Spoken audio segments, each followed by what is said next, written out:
Hello everyone, welcome to Tara IAS. Think IAS, think Tara. And I welcome you all to the Hindu analysis for 3rd of January 2025.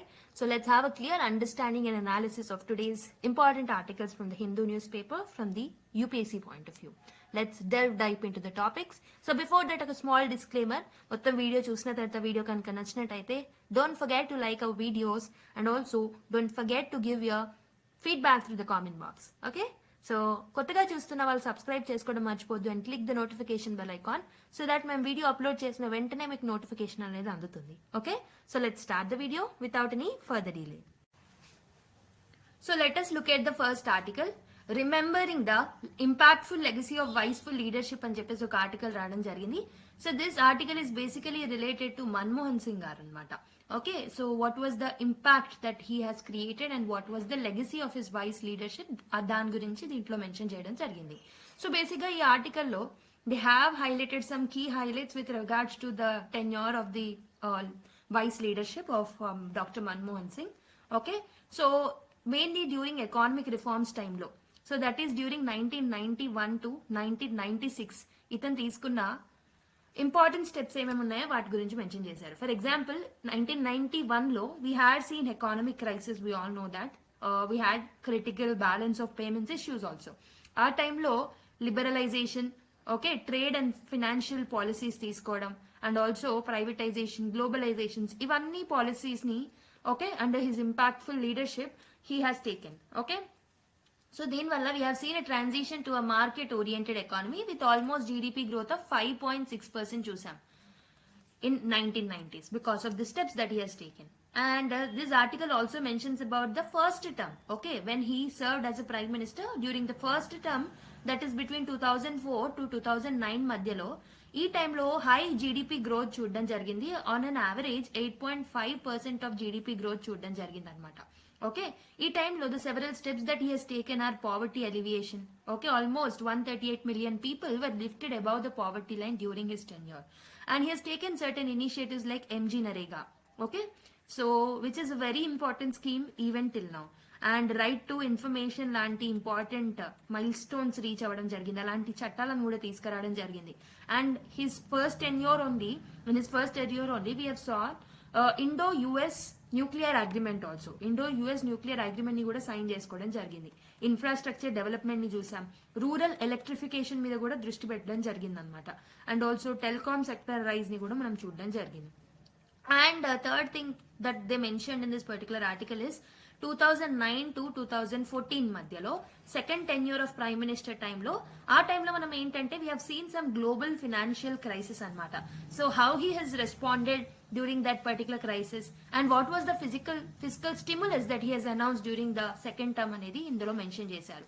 So we have seen certain challenges during the second term mainly because of the financial crisis globally. ఆ టైంలో policy paralysis, corruptions allegations చూసాం, jobless growth, rising inequality, this all are seen in the second term mainly. Okay, post 2014, okay, 2014 after his leadership, so under the present leadership ఏదైతే ఉంటుందో post 2014 demonetisation, GST implementation వల్ల we have seen issues with respect to economic sector. And also economic sector లో we have seen persistent issues in manufacturing, unemployment growth ఉంటుంది, we have seen rise in inequalities. So this are post 2014 after his leadership అనమాట. Okay, and we can say that his legacy can be well known with respect to the economic reforms during the crisis that India faced. Okay, so that was the gist. Let's look at the details of this article in detail. Okay, so GS3 లో economic reform, structural transformation, employment అనే topics లో ఈ particular topic ని మీరు link చేసుకోవచ్చు. So if you look at the achievements chronologically, okay, ఇంతకుముందు ఏంటి 1991 నుంచి 1996 మధ్యలో he acted as a finance minister అనమాట. And he is also known as architect of economic liberalisation. So మనకు తెలుసు, if you look at the background also 1991 కన్నా ముందు we have faced what is known as the balance of payment crisis అనమాట. So foreign exchange reserves ఏవైతే ఉన్నాయో అవి చాలా తగ్గిపోయాయి. సో దీనివల్ల we were left with only few weeks reserves అనమాట. ఓకే, ఇంపోర్ట్ చేసుకోవడానికి కావాల్సిన మనీ ఏదైతే ఉంటుందో అది ఓన్లీ ఫ్యూ వీక్స్ కి మాత్రమే మన దగ్గర మిగిలిపోయింది. అలాంటి టైంలో Manmohan Singh garu was appointed as a finance minister under the prime ministership of the PV Narasimha Rao. Okay, because of his excellence, because of this is an intellectual knowledge that Manmohan Singh has in the economic sphere, he spearheaded the reforms to prevent the economic collapse. So ఆ టైంలో he has taken a step forward in order to come up with the economic reforms అనమాట. So ఏమేమి reforms తీసుకున్నారు? ఒకటి వచ్చేసి economic liberalisation. So Indian ఎకానమీని open up చేయడం జరిగింది. అప్పటి వరకు కూడా we have something called as closed economy. Closed economy అంటే ఏంటి? So we have restrictions with regards to imports and exports అనమాట. Okay, so but this particular steps has opened up India's economy to the global markets. Okay, licenses ఎక్కువగా ఉండేవి, so lot of restrictions అనేవి ఉండేవి licences ఇచ్చే టైంలో. So ఈ particular step ఏదైతే ఉంటుందో this has dismantled the licence raj also. Okay, which stifled the private enterprises. So mainly trade and investment policies ని కూడా తీసుకురావడం జరిగింది. ఇంపోర్ట్ టారిఫ్స్ ఏవైతే ఉంటాయో వాటిని తగ్గించారు, కోటాస్ ఏవైతే ఉంటాయో వీటిని తగ్గించారు, సో దాట్ మనం ఎక్కువ నెంబర్ ఆఫ్ ఐటమ్స్ ని ఇంపోర్ట్ చేసుకోవచ్చు అండ్ ఆల్సో ఎక్స్పోర్ట్ చేసుకోవచ్చు అని. ఫారిన్ డైరెక్ట్ ఇన్వెస్ట్మెంట్స్ ని అలౌ చేయడం జరిగింది in certain sectors. Okay, financial reforms లో భాగంగా ఇండియన్ రూపీని డీవాల్యుయేట్ చేశారు. Okay, in order to cope up with this particular crisis, balance of payment crisis ni cope up చేసుకోవడానికి. So he has taken a step to devaluate the Indian rupee. Indian value రూపీని rupee వాల్యూని తగ్గించడం జరిగింది. ఎందుకు? Exports ని Boost చేయడానికి, మన ఎకానమీని okay Boost చేయడానికి ఈ స్టెప్ తీసుకోవడం జరిగింది అనమాట. He has also introduced measures to modernise the banking sector also and another financial sectors ఏవైతే ఉంటాయో వాటన్నిటిని మోడర్నైజ్ చేయడం జరిగింది అనమాట. So balance of payment crisis లో one of the severe situations లో because of his visionary thoughts he has taken this particular steps. He spearheaded this particular reforms అని చెప్పొచ్చు. Okay, so if you look at the impact of the reforms that he has taken, India witnessed an average of GDP growth of 5.6% అనమాట. 1990s లో 5.6% GDP growth rate అనేది చూసాం. If you are comparing with the 1980s, so ఒక మంచి economic growth అనేది record అవ్వడం జరిగిందనమాట. So ఈ reforms position India as a significant player in the global trade also. Investment పరంగా, ట్రేడ్ పరంగా ఇండియాకు ఒక మంచి స్థానం అనేది లభించింది because of the reforms that India has taken. Okay, because as we have opened up our economy, global లెవెల్లో ఇండియాకు ఒక మంచి పేరు కూడా రావడం జరిగింది. అయితే that was under the finance ministership. But 2004 నుంచి 2014 వరకు he had served as a prime minister of India for 2 terms, right? So 2004 to 2009 చూసుకుంటే mainly his focus was on economic growth and the inclusive development models. Okay, mainly the 11th 5-year plan ఏదైతే ఉంటుందో, 12th 5-year plan ఏదైతే ఉంటుందో, this was focusing upon the inclusive development. Okay, so we have seen economic growth, ఎక్కువ economic growth note down చేసుకోవడం జరిగింది ఆ టైంలో కూడా. ఆన్ అన్ యావరేజ్ 8.5% యాన్యువల్ గా మనం గ్రోత్ అనేది చూసాం between 2004 to 2008. Okay, so India was witnessed as one of the fastest in India's history అనమాట. ఓకే, ఈ గ్రోత్ ఏదైతే ఉంటుందో this was one of the fastest in India history only. Savings and investment rates కూడా సోడ్ అయిపోయాయి, అంటే పెరిగాయి. Savings పెరిగాయి, investments కూడా పెరిగాయి. ఆల్మోస్ట్ 24% నుంచి 38%. ఓకే, 24% ఏమో మనకి సేవింగ్స్ పెరిగాయి, 38% ఇన్వెస్ట్మెంట్స్ చూసాం. సో ఇంత ఇంక్రీజ్ అనేది చూడడం జరిగింది because of the steps that he has taken. Employment and poverty alleviation కూడా చూసాం. ఓకే, స్ట్రక్చరల్ ట్రాన్స్ఫర్మేషన్ చేయడం జరిగింది. We have reduced our dependency on agriculture sector and we have moved to manufacturing and other sectors. Poverty levels ఏవైతే ఉన్నాయో చాలా మటుకు తగ్గడం జరిగింది. Almost 138 million people were lifted above the poverty line అనమాట. Okay, BPL families APL families గా మారడం జరిగింది. Almost 138 million people. Okay, and also has taken several social welfare programmes also, ఎందుకంటే ఇంక్లూసివ్ డెవలప్మెంట్ మీద ఫోకస్ చేశారు కాబట్టి. Okay, for example he has come up with something called as MG NREGA act.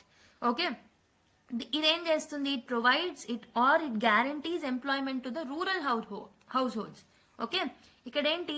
They will get something called as right to livelihood అనమాట. Okay, and also right to information ని కూడా తీసుకురావడం జరిగింది. దీనివల్ల transparency అనేది ఎన్హాన్స్ అయింది గవర్నెన్స్ లో. Infrastructure development చేశారు, mainly power sector development, roads, telecom sector, దీంట్లో ఇన్ఫ్రాస్ట్రక్చర్ ని ఇన్వెస్ట్మెంట్స్ పెట్టడం జరిగింది. Okay, rural electrification and rural housing మీద కూడా ధ్యాస పెట్టడం జరిగింది అనమాట during his first tenure. Global position చూసుకుంటే India US civil nuclear agreement చేసుకున్నాం 2008 లో. Okay, which was ending India's nuclear isolation also. అయితే this was the first term. మరి సెకండ్ టర్మ్ లో ఎలాంటి స్టెప్స్ తీసుకున్నారు? So second term was between 2009 to 2014 అనమాట. ఈ టైంలో మెయిన్ గా మనం గ్లోబల్ లెవెల్ నుంచి ఎకానమిక్ ఛాలెంజెస్ ని ఫేస్ చేసాం. సో దానికి తగ్గ పాలసీ రెస్పాన్సెస్ మన్మోహన్ సింగ్ గారు తీసుకోవడం జరిగింది. For example, global financial crisis అనేది ఇండియా యొక్క ఎక్స్పోర్ట్స్ మీద ఎక్కువ ఎఫెక్ట్ పట్టింది. క్యాపిటల్ ఇన్ఫ్లోస్ అనే దాంట్లో ప్రాబ్లమ్స్ అనేవి మనం చూసాం. ఓకే, గ్రోత్ అనేది కూడా స్లో డౌన్ అయింది. ఆల్మోస్ట్ 6.7% గ్రోత్ కి పడిపోయామన్నమాట. Mainly during 2008 to 2009 because of the global లెవెల్లో ఉన్న ఫైనాన్షియల్ క్రైసిస్. ఓకే, సో అయితే 2012కి వచ్చే వారికి because of the policies that has taken on an average 7.8% కి పెరగడం జరిగింది మళ్ళీ గ్రోత్. Okay, GDP. ఓకేనా? సో మరి ఏమేమి ఛాలెంజెస్ ని ఫేస్ చేసాం డ్యూరింగ్ దిస్ పీరియడ్ అని అంటే, ఒకటి policy paralysis. So because of the corruption issues, okay, because of the allegations of corruption, for example 2G spectrum scam జరిగింది ఇదే టైంలో. కోల్ బ్లాక్ అలొకేషన్స్ లో ప్రాబ్లమ్స్ చూసాం. దీనివల్ల మనకి పాలసీ పెరాలిసిస్ అనేది పెరిగింది. అంటే there is something called yes red tapism. Red tapism పెరగడం వల్ల పాలసీ పెరాలిసిస్ చూసాం. పాలసీ ఇంప్లిమెంటేషన్స్ లో డీలేస్ అనేవి చూడడం, పాలసీ ఇంప్లిమెంటేషన్ లో ఎఫెక్టివ్నెస్ లేకపోవడం, అకౌంటబిలిటీ లేకపోవడం, ట్రాన్స్పరెన్సీ లేకపోవడం అనేది మనం చూడడం జరిగింది. Okay, and we have seen rising inequalities also. Growth ఏదైతే ఉంటుందో, బెనిఫిట్స్ ఆఫ్ గ్రోత్ ఏదైతే ఉంటుందో అది చిన్న లెవెల్ ఆఫ్ ఇన్కమ్ గ్రూప్స్ కి రీచ్ అవ్వలేదన్నమాట. సో యాక్చువల్లీ ఎల్పిజి రిఫార్మ్స్ ని తీసుకొచ్చినప్పుడు దే హ్యావ్ థాట్ దాట్ ఇది ఏదైతే ఉంటుందో this will trickle down the benefits of growth will trickle down to the lower state of the society. Lower income groups కి కూడా ఈ పర్టికులర్ బెనిఫిట్స్ ఏవైతే ఉంటాయి ట్రికిల్ డౌన్ అవుతాయని అని అనుకున్నారు. But what happen in actual terms అంటే, ఎక్కువ హై ఇన్కమ్ గ్రూప్స్ మధ్యలోనే వెల్త్ అనేది కాన్సన్ట్రేట్ అయిపోయింది, ఇన్కమ్ అనేది కాన్సన్ట్రేట్ అయిపోయింది. It did not reach the lower strata and the lower groups of income. Okay, jobless growth కూడా మనం చూడడం జరిగింది. జీడిపి గ్రోత్ ఉన్నప్పటికీ జాబ్ క్రియేషన్ చాలా తక్కువ జరగడం జరిగింది, mainly in the non farm sectors. Okay, so ఎందుకు మ్యానుఫ్యాక్చరింగ్ సెక్టర్ గ్రోత్ అనేది మనం చూడలేదు. We have scene something called as service sector boom. So if you observe చైనాలో మనం అగ్రికల్చర్ సెక్టర్ నుంచి ఇండస్ట్రియల్ ఆర్ మ్యానుఫ్యాక్చరింగ్ సెక్టర్ కి జంప్ అయ్యాం. దాని తర్వాత they have went to service sector. So this is how economy has to transition. ఇలాంటి transformation and structural transformation అనేది అవసరం ఎకానమీకి. ఓకే, బట్ ఇండియాలో ఏమైంది? After agriculture, instead of investing or instead of developing the manufacturing sector, what happened is we have directly shifted to service sector. But service sector లో ఉన్న problem ఏంటంటే, service sector cannot create many jobs అనమాట. Okay, it will have limited capacity. So skills అనేవి అవసరం ఉంటాయి ఇక్కడ. Okay, skills అనేవి అవసరం ఉంటాయి ఇక్కడ. సో సర్వీస్ సెక్టర్ లో మనకి లిమిటెడ్ నెంబర్ ఆఫ్ జాబ్స్ అనేవి మాత్రమే క్రియేట్ అవుతాయి. బట్ మ్యానుఫ్యాక్చరింగ్ సెక్టర్ లో అండ్ లేబర్ ఇంటెన్సివ్ సెక్టర్స్ ఏవైతే ఉంటాయో that can create more employment. So that is the problem. So we have structurally transformed from agriculture towards the service sector without having a boom in the manufacturing or the industrial sector. Okay, that is the thing why we have noticed the jobless growth during that time. And if you look at the policy responses, ఏమేం policies తీసుకున్నారు ఈ టైంలో అంటే, so we are seen something called as fiscal stimulus packages ని announce చేయడం జరిగింది in order to counter this global recessions. Okay, direct benefit transfers లాంటి initiatives కూడా తీసుకోవడం జరిగింది in order to improve the subsidy delivery అనమాట. ఓకే, అయితే post 2014, if you look at the post 2014, what are the critical reflections that we have seen ante, we have seen legacy under the review. Manmohan Singh garu remains respected for his calm demeanor and also intellectual rigor. ఇప్పటికి కూడా అతన్ని మనం same వేలో respect చేస్తున్నాం because of the initiatives which he has taken without any selfishness. Okay, critics are arguing that his second term was marred by inaction and scandals. కొంతమంది argue చేస్తున్నారు against him. The critics and criticisms ఎప్పుడు ఉండేవే. Contributions beyond politics చూసుకుంటే he authored several academic works also. For example trade మీద కొన్ని books రాయడం జరిగింది, physical policies మీద, ఎకానమిక్ ప్లానింగ్ మీద, and also he continues to inspire the policy makers globally from then. Okay, lot of books రాయడం జరిగింది అనమాట. He had contributed a lot to Indian society, mainly in the economic sphere. Okay, అయితే mainly during 2004 to 2014, during his prime ministerial tenure, so we have seen economic growth and structural transformation అని చెప్పాను. So high economic growth ని మనం record చేసుకున్నాం, almost 8.5% annually from 2004 to 2008. So this is one of the highest globally. And savings and investment rates కూడా పెరగడం జరిగింది, mainly between 2010 and 2013. Structural transformation లో భాగంగా ఎంప్లాయ్మెంట్ జనరేషన్ జరిగింది. So we have shifted from the agriculture to service sectors like IT, telecom sector, financial sector. Non farm employment కూడా grew significantly. So reducing dependency on the agriculture. So agriculture మీద dependency తగ్గించాం. Service sector upliftment అనేది చూసాం. Rural upliftment చూసాం. For example, he has taken some initiatives like MG Narega. So దీనివల్ల job security అనేది వచ్చింది millions of people కి, and it has reduced the rural poverty also.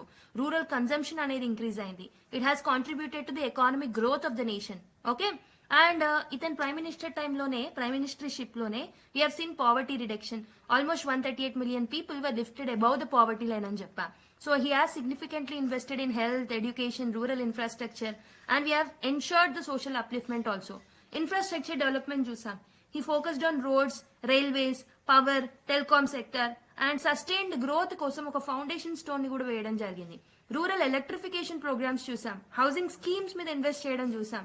దీనివల్ల regional disparities అనేవి తగ్గాయి అనమాట. ఉన్న ఇన్ఈక్వాలిటీస్ అనేవి తగ్గాయి. Social welfare schemes like right to information మీద కూడా కాన్సన్ట్రేట్ చేయడం జరిగింది, which targeted subsidies, and it has improve transparency, accountability, governance ని ఇంప్రూవ్ చేసింది, గుడ్ గవర్నెన్స్ వైపు అడుగులు వేసేలా చేసింది. ఓకే, గ్లోబల్ లెవెల్లో మనం Indo US nuclear civil nuclear deal ని కూడా మనం సైన్ చేసుకున్నాం. అయితే but what are the challenges and the how it has declined post 2014 తర్వాత what are the shocks that India has faced policy పరంగా. సో ఈ ఆర్టికల్ ఎంఫసైజ్ చేసినట్టు after 2015 India policy induced shocks అనేవి చూడడం జరిగింది. For example, there were several steps that were taken under the present leadership of Narendra Modi. Demonetization, GST లాంటి reforms తీసుకురావడం. ఈ measures ఏం చేశానంటే ఆల్మోస్ట్ ఇన్ఫార్మల్ సెక్టార్స్ ని డిస్టర్బ్ చేశాయి. దీనివల్ల జాబ్ లాస్ అనేది చూసాం. కన్జంప్షన్ అనేది తగ్గిపోయింది. ఇన్ఈక్వాలిటీస్ పెరిగాయి. ఓకే, ఏదైతే గ్రోత్ ఉందో the benefits are growth are not evenly distributed. Rural distress చూసాం. డిస్రప్షన్స్ ఆఫ్ ది ఎకానమీ చూసాం, mainly in the informal sectors, unorganised సెక్టార్లో. ఓకే, మ్యానుఫ్యాక్చర్డ్ గ్రోత్ కూడా చాలా తక్కువగా ఉంది. Manufacturing share of GDP remain stagnant and job creation lack despite a growing work force పెరిగినారు. Okay, we have seen the number of people who wanted jobs increased, కానీ the job ఏదైతే growth ఉందో it was not accommodating the employment opportunities అనమాట. Unemployment అనేది పెరిగింది. Mainly మన technical graduates, చదువుకున్న వాళ్ళు, ఇంజనీర్స్ ఎవరైతే ఉన్నారో వాళ్ళు జాబ్ ఆపర్చునిటీస్ కోసం వెతకాల్సి వస్తుంది అనమాట. Okay, post 2014 we have seen decline in the manufacturing sector also. Make in India initiatives లాంటివి తీసుకొచ్చినప్పటికీ manufacturing sector was under perform. GDP stagnate అయింది. జాబ్ క్రియేషన్స్ లో ప్రాబ్లం. ఓకే, యూత్ అన్ఎంప్లాయ్మెంట్ అనేది పెరిగిపోయింది. సోషల్ సైడ్ కూడా చాలా ఇష్యూస్ అనేవి చూస్తున్నాం. ఫర్ ఎగ్జాంపుల్, ఇన్ఈక్వాలిటీస్ పెరుగుతున్నాయి, అన్ఎంప్లాయ్మెంట్ పెరుగుతుంది. Okay, skilled youth and women కి కూడా అన్ఎంప్లాయ్మెంట్ ఆపర్చునిటీస్ ఉన్నాయన్నమాట. So despite of studying, despite of having a good qualification also they were not getting employed. Labour participation లో ప్రాబ్లమ్స్, ఎస్పెషల్లీ ఉమెన్ ఎవరైతే ఉన్నారో వాళ్ళ యొక్క సేఫ్టీకి ప్రాబ్లమ్స్ అనేవి ఎదురవుతున్నాయి. So these are some of the issues that writer has highlighted post 2014 అనమాట. Okay, so if you look at the analysis of doctor Manmohan Singh's leadership, so he can be treated as definitely a visionary economic reformer. ఎందుకంటే మనకు తెలిసిందే 1991 reforms తీసుకొచ్చారు, which was successful to a large extent. Pragmatic leadership, mainly he balanced high growth with the welfare policies. So growth మీద concentrate చేస్తూ కూడా he have taken several steps like right to information, MG Narega లాంటివి, poverty alleviation schemes. ఇవన్నీ దేనికోసం తీసుకొచ్చారు? Inequalities ని తగ్గించి we have to reduce poverty కాబట్టి. ఓకే, గ్లోబల్ క్రైసిస్ లో కూడా సర్టన్ పాలసీస్ ని తీసుకొచ్చి we have shown that resilience. Okay, so that's why he have to be remembered for the generations together. Okay, so based on the discussions that we have made, try to solve this particular mains question. So discuss the significance of doctor Manmohan Singh's leadership in shaping India's economic trajectory. So అతని యొక్క significance ఏంటి మనం రాయాలి. Okay, you can divide the answer into finance minister tenure, first prime minister tenure, second prime minister tenure లో several steps ఏమేమి తీసుకున్నారనేది రాయొచ్చు. And you have to highlight the achievements of his tenure. అంటే poverty eradication లో ఎంతమందిని APL families గా మార్చారు. Okay, how unemployment issues were tackle and analyse the challenges post 2015 after his leadership. Mainly during the new leadership ఎలాంటి challenges చూసాం. So వీటన్నిటిని మీరు analyse చేసి 150 words లో ఆన్సర్ రాయడానికి ప్రయత్నించండి. Okay, now let's go to another article. So let us look at next article. So force of ideas అని చెప్పేసి ఒక ఆర్టికల్ రాయడం జరిగింది.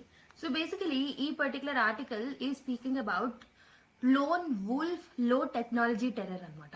Okay, so let me explain you. So బేసిక్గా న్యూ ఇయర్ రోజు ఏమైందంటే we have scene several Islamic states యొక్క several threats అనేవి మనం చూడడం జరిగింది, particularly in west Asia. Okay, this article discusses the threat posed by the Islamic State and its efforts to regain influence globally. So అది global గా తన influence పెంచుకోవడానికి west ఏషియాలో and different areas లో కొన్ని అటాక్స్ చేయడం జరిగింది, mainly on the new year day. Okay, if you look at the recent attacks that took place by the is, that is Islamic state. So first one is a truck attack జరిగింది అనమాట. So ఆ truck attack took place ఎక్కడ, new Orleans. Okay, new Orleans లో ఒక truck attack జరిగింది. దీంట్లో almost 15 people చనిపోవడం జరిగింది అండ్ 30 పీపుల్ ఇంజూర్ అవ్వడం జరిగింది. ఇవన్నీ గుర్తుపెట్టుకోవాల్సిన అవసరం లేదు, I'm just telling you the context. Okay, so ఈ అటాకర్ ఎవరైతే ఉన్నారో he is an American citizen అనమాట. ఓకే, సో బేసిక్గా ఈ American citizen was inspired by the Islamic state ideology. Okay, and he was involved in the military it self. Okay, అతనే attack చేయడం జరిగింది అనమాట. తర్వాత హవర్స్ లేటర్ ఏమైంది అంటే టెస్లా సైబర్ ట్రక్ ఎక్స్ప్లోషన్ అనేది జరిగింది అనమాట. So hours later another attack అనేది జరిగింది. So that is with regards to Tesla cyber truck explosion అనేది జరగడం జరిగింది అనమాట. So which occurred in front of the major hotel in Las Vegas. Okay, అందులో కూడా ఒక పర్సన్ చనిపోవడం జరిగింది. ఈ పర్టికులర్ ఇన్సిడెంట్స్ ని చూస్తే మనకి ఏం అనిపిస్తుంది అని అంటే, so there is a okay, these all events highlight the continuing threat of lone wolf లో టెక్నాలజీ టెర్రర్ అటాక్స్. అంటే ఏంటి లోన్ వుల్ఫ్ అంటే, సో ఎవరైతే అటాక్ చేస్తున్నారో ఒకటే పర్సన్ ఇన్వాల్వ్ అయి ఉంటారు అనమాట. And they are using simple technology. Okay, high technology emerging technologies ని యూజ్ చేయట్లేదు, సైబర్ నేరాలు చేయట్లేదు. సో చిన్న చిన్న ఓల్డ్ టెక్నాలజీస్ ని యూజ్ చేసి ఒక్క పర్సనే ఈ అటాక్స్ లో ఇన్వాల్వ్ అయి ఉంటున్నారు అనమాట. సో ఈ కాంటెక్స్ లో మనకి IS, that is Islamic State గురించి చదవడం ఇంపార్టెంట్ అవుతుంది. So let's see. ఈ పర్టికులర్ ఆర్టికల్ అనేది మనకి GS3 లో security challenges, terrorism, role of non state actors కి లింక్ చేసుకోవచ్చు.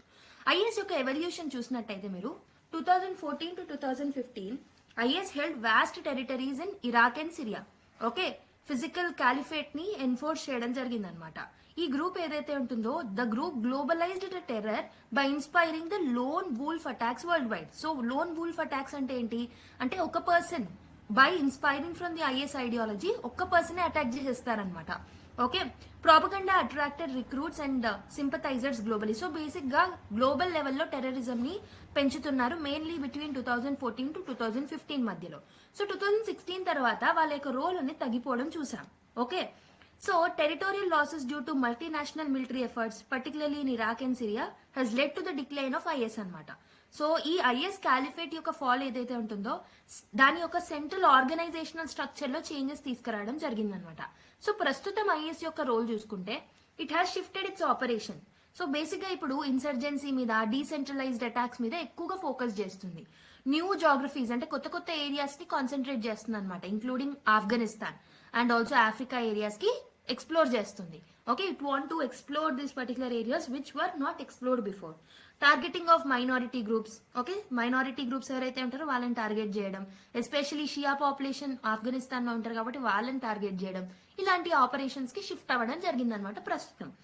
Resurgence in Syria. So looting of government depose and also weaponry was done, okay, by IS people.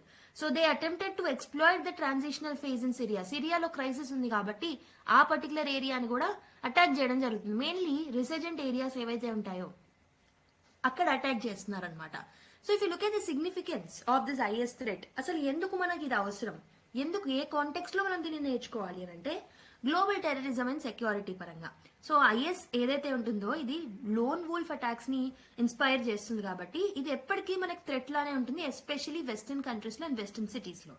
Okay, దీని యొక్క ability ఎలా ఉంది అంటే they will exploit the ideological and religious sentiments of the people. Okay, so కాబట్టి వీళ్ళని tackle చేయడానికి వాళ్ళ గురించి తెలుసుకోవడం అనేది important. Okay, so it has a lot of impact on West Asia. ఏదైతే వెస్ట్ ఏషియా ఉందో అక్కడ ఇన్స్టెబిలిటీ ఉంది కాబట్టి because of Syria, because of many other things, West Asia is always in the conflicts కాబట్టి they are targeting this particular areas. So the renewed efforts by IS to regain territorial control or influence in conflict zone could undermine peace building efforts. So అక్కడైతే మనం ఏదైతే west ఏషియాలో కానీ మిగతా okay conflict prone areas ఏవైతే ఉంటాయో అక్కడ ఎప్పుడైనా government ఏం చేస్తుంది అని అంటే పీస్ బిల్డింగ్ ఎఫర్ట్స్ కోసం స్ట్రైక్ చేస్తుంది. యుఎన్ బాడీస్ కానీ మిగతా కంట్రీస్ ఓకే నెగోషియేట్ చేసి కూడా పీస్ కోసం వాళ్ళు ప్రయత్నిస్తారు. కానీ ఇలాంటి పీస్ బిల్డింగ్ మెజర్స్ రాకుండా they are trying to use this particular situation and they are trying to grow in that particular areas. దాని వల్ల ఏమవుతుంది, వాళ్ళ చేతికి ఆ ఏరియాస్ అనేది చిక్కిపోతాయి అనమాట. Okay, so next spread to new regions. So is expanded it's network especially Africa లాంటి region లో. సో మెయిన్లీ మనకి మొజాంబిక్, నైజీరియా లాంటి ఏరియాస్ కి ఎక్స్పాండ్ చేసుకుందామని చూస్తుంది. అండ్ ఆల్సో ఆఫ్ఘనిస్తాన్ లో రీజనల్ స్టెబిలిటీ ఏదైతే ఉంటుందో దానికి థ్రెటన్ గా మారుతుంది అనమాట ఈ ఐఎస్ యొక్క spill over. Okay, and mainly south and central Asia కూడా అది స్ప్రెడ్ అవ్వడం జరుగుతుంది. న్యూ ఏరియాస్ ని, న్యూ రీజియన్స్ ని చూస్ చేసుకోవడం జరుగుతుంది. అయితే ఈ ఐఎస్ ని కౌంటర్ చేయడం ఎందుకు ఛాలెంజింగ్? ఓకే, ఎందుకంటే వాళ్ళు డీసెంట్రలైజ్డ్ ఆపరేషన్స్ చేస్తున్నారు. ఓకే, సెంట్రల్ కమాండ్ మేక్స్ అనేవి వాళ్ళ దగ్గర లేవు. They don't have any central command force. Okay, అందుకే కాబట్టి వాళ్ళు ఎక్కడ ఉన్నారనేది ప్రిడిక్ట్ చేయడం కష్టం మనకి. Okay, next lone wolf attackers పెరుగుతున్నారు. సో ఐఎస్ ప్రాపగెండాని ఐడియాలజీగా తీసుకొని కొంతమంది వాళ్ళంత వాళ్ళు స్వతహాగా అటాక్స్ ని చేస్తున్నారనమాట without any centralised support. Okay, so they operate without the direct logistical support also. We have seen radicalization and recruitment. Okay, propaganda on social media continues to attract sympathizers, particularly from disenfranchised or vulnerable communities. So main ga vulnerable communities or ఎవరైతే discrimination కి గురయ్యారో అలాంటి communities వీటికి ఈ ideologies కి ఈజీగా attract అవుతున్నారు అనమాట. Okay, through social media and all. American citizens and others in the West remain susceptible to the radicalization. So mainly they are more susceptible anamata. Okay, so if you look at the geopolitical instability also, the IS thrives in fragile states. So ఏదైతే conflict prone Jones ఉన్నాయో, conflict ridden reasons ఉన్నాయో like Syria, అలాంటి areas ని, అలాంటి fragile states ని choose చేసుకుంటున్నారు వీళ్ళు. ఎక్కడైతే గవర్నెన్స్ వీక్ ఉందో అలాంటి ఏరియాస్ ని చూస్ చేసుకుంటున్నారు. For example Syria, for example Africa, West ఏషియాలో ఉన్న సర్టన్ రీజన్స్. ఓకే, సో ఈ కౌంటర్ టెర్రరిజం ఏదైతే ఉంటుందో this is often facing challenges due to different geopolitical priorities. Nations మధ్య కోఆర్డినేషన్ లేదు. If we have coordinated measures, if you take coordinated measures, definitely you can actually tackle the issue. But ఒక్కొక్క nation కి ఒక్కొక్క priority ఉంటుంది. దానివల్ల ఐకమత్యం లేకపోవడం వల్ల among nations that is also making us a challenge to actually counter this IS ideologies. Okay, మరి ఏం చేస్తే బాగుంటుంది? What should be the way forward? Security measures ని మనం స్ట్రెంథెన్ చేయాలి. సర్వేలెన్స్ మెజర్స్ ని, intelligence sharing among the nation should be developed. Okay, main గా lone wolf ఏదైతే ఉంటుందో ఈ అటాక్స్ ని తగ్గించడానికి సర్టన్ స్టెప్స్ తీసుకోవాలి. కోఆర్డినేటెడ్ అటాక్స్ చేయాలి. And we have to invest more in counter terrorism infrastructure. Radicalization ని కౌంటర్ చేయాలి. We have to address the root causes of radicalisations. Like మనము అసలు ఇవన్నీ ఎందుకు వస్తున్నాయి? Because vulnerable people are attracting. Vulnerable people and underdeveloped areas నుంచి attract అవుతున్నారు. కాబట్టి government has to focus in eradicating this poverty, unemployment issues ని తగ్గించడానికి ప్రయత్నం చేయాలి. సోషల్ ఏలియనేషన్, సోషల్ ఇన్ఈక్వాలిటీస్ ని కూడా తగ్గించడానికి ప్రయత్నం చేయాలి. అండ్ కౌంటర్ నరేటివ్స్ ని కూడా మనం బిల్డ్ చేయాలి to promote counter narratives to is propaganda on social media platforms. Social media platforms ని వాళ్ళు ఎలా అయితే యూజ్ చేసుకుంటున్నారో అలానే మనం కౌంటర్ నరేటివ్ మెజర్స్ తీసుకొని we have to stop youth getting attracted to is ideologies. We have to rebuild stability in West Asia. So conflict zones ఏవైతే ఉంటాయో అక్కడ మనం పీస్ బిల్డింగ్ మెజర్స్ ని డెవలప్ చేయడానికి ట్రై చేయాలి through negotiations and by using platforms like United nations. Okay, దానివల్ల ఏమవుతుంది, ఈ కాన్ఫ్లిక్ట్ జోన్స్ ఏవైతే ఉన్నాయో వాటిని చూసి వాళ్ళు ఎక్కువగా అలాంటి రీజన్స్ ని చూస్ చేసుకుంటున్నారు. కాబట్టి we have to stabilize those regions, especially West Asia and Africa. Okay, West Asia and Africa. Global cooperation అనేది కూడా అవసరం. సో మెయిన్లీ యుఎన్ లాంటి బాడీస్ ఏవైతే ఉంటాయో, మల్టీలాటరల్ ఎఫర్ట్స్ ఏవైతే మనం పెట్టాల్సిన అవసరం ఉందో అలాంటివి ఖచ్చితంగా పెట్టాల్సిన అవసరం కూడా ఉందన్నమాట. Okay, so we have to disturb the financial networks. వాళ్ళకి వచ్చే ఫినాన్షియల్ నెట్వర్క్స్ ఏవైతే ఉన్నాయో, వాళ్ళకి ఎలా అయితే ఫండింగ్ వస్తుందో వాటిని మనము ట్రేస్ చేసి వాటిని కట్ డౌన్ చేయడానికి ట్రై చేయాలన్నమాట. ఓకే, సో ఆర్మ్ సప్లైస్ ని కూడా మనం కట్ డౌన్ చేయడానికి ట్రై చేయాలి. So this is the thing that is important. So basic గా ఇక్కడ మీరు కీ టేక్అవేస్ ఏంటంటే ఇంటర్నల్ సెక్యూరిటీ ఛాలెంజెస్ ని మనం ఎలా డీల్ చేయాలనేది మీరు నేర్చుకున్నారు ఇక్కడ.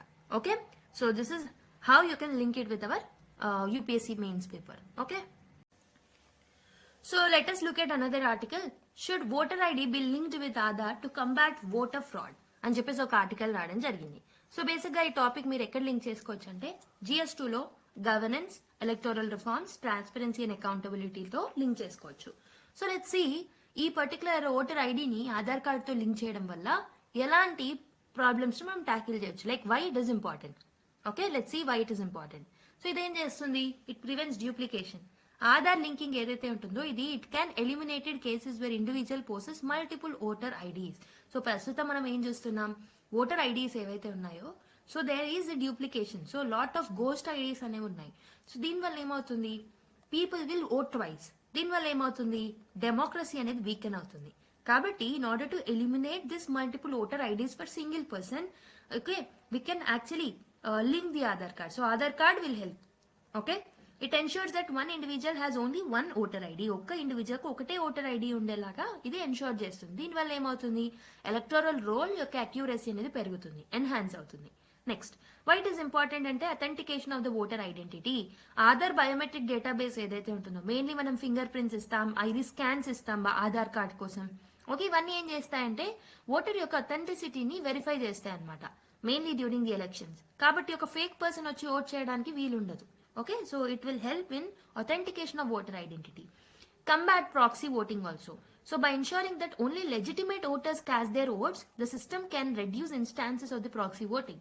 ఒక థర్డ్ పర్సన్ వచ్చి ఇన్వాల్వ్ అయ్యి, ఓకే, ఎవరైతే ఓట్ చేయాలో వాళ్ళ ప్లేస్ లో ఇంకొకళ్ళు వచ్చి ఓట్ చేయడానికి వీలుండదు. సో ప్రాక్సీ ఓటింగ్ అనేది తగ్గిపోతుంది. Okay, and improves electoral transparency also. మనం డూప్లికేట్ అండ్ ఫేక్ ఎంట్రీస్ ఏవైతే ఉంటాయో ఓటర్ లిస్ట్ లో వాటిని ఐడెంటిఫై చేయడం చాలా ఈజీ అవుతుంది అనమాట. దానివల్ల ఎలక్టోరల్ ట్రాన్స్పరెన్సీ అనేది కూడా పెరుగుతుంది. But what are the challenges that are quoted, what are the challenges and concerns that are quoted in this article అంటే, ఒకటి వచ్చేసి ప్రైవసీ ఇష్యూస్ ఉంటాయి. ఆధార్ లింకింగ్ ఏదైతే ఉంటుందో this raise concerns about the misuse of personal data. మన personal డేటాని misuse చేసుకునే chances ఉంటాయి, especially sensitive information like mobile numbers, addresses ఏవైతే ఉంటాయో వాటిని మిస్యూజ్ చేసే ఛాన్సెస్ ఉంటాయి. అందుకే క్రిటిక్స్ ఏమన్నారు అంటే ఆధార్ లింకింగ్ ఏదైతే ఉంటుందో దీని వల్ల మన మీద ఎక్కువగా సర్వేలెన్స్ అయ్యే అవకాశం ఉంది, మన యొక్క ప్రైవసీకి థ్రెట్ అనేది ఏర్పడుతుంది అని అంటున్నారు. Okay, this is one challenge. Next, not proof of citizen. Aadhaar అనేది it's not as proof of citizen కదా. So this was a previous UPSC prelims question. చూడండి, Aadhaar is not proof of citizenship అండి, that's just a card. Okay, కొన్ని benefits ని మనం పొందడానికి అది ఉంది అంతే. Okay, Aadhaar is available to non-citizens also. This is something you have to remember. So which could lead to discrepancies in the voter registration. So ఒకవేళ ఈ ఆధార్ ని మిస్యూజ్ చేసుకొని బయట వాళ్ళు ఓట్ చేయాలన్నా చేసేయచ్చు అనమాట.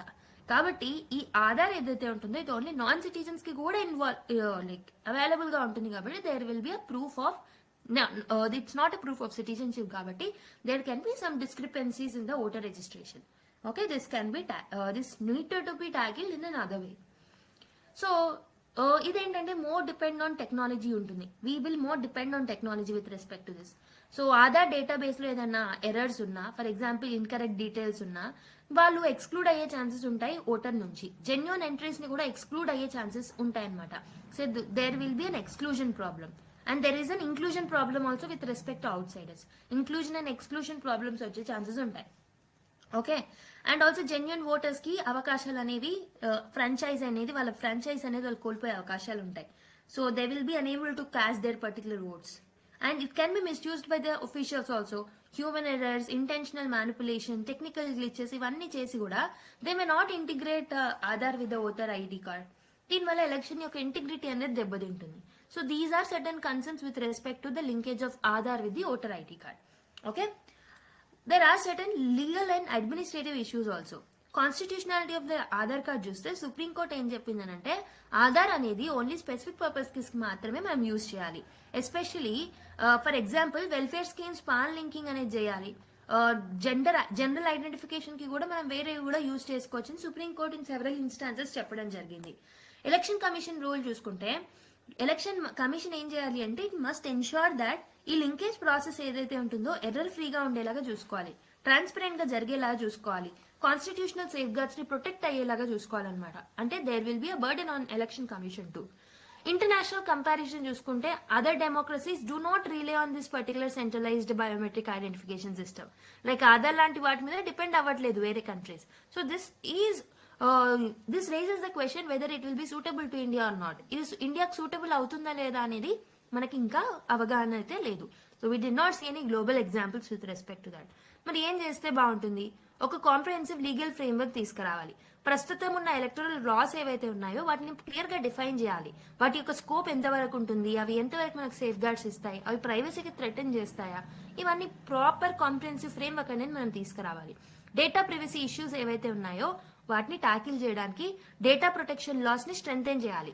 వాటి యొక్క మిస్యూజ్ జరగకుండా, పర్సనల్ ఇన్ఫర్మేషన్ యొక్క మిస్యూజ్ జరగకుండా చూసుకోవాలి.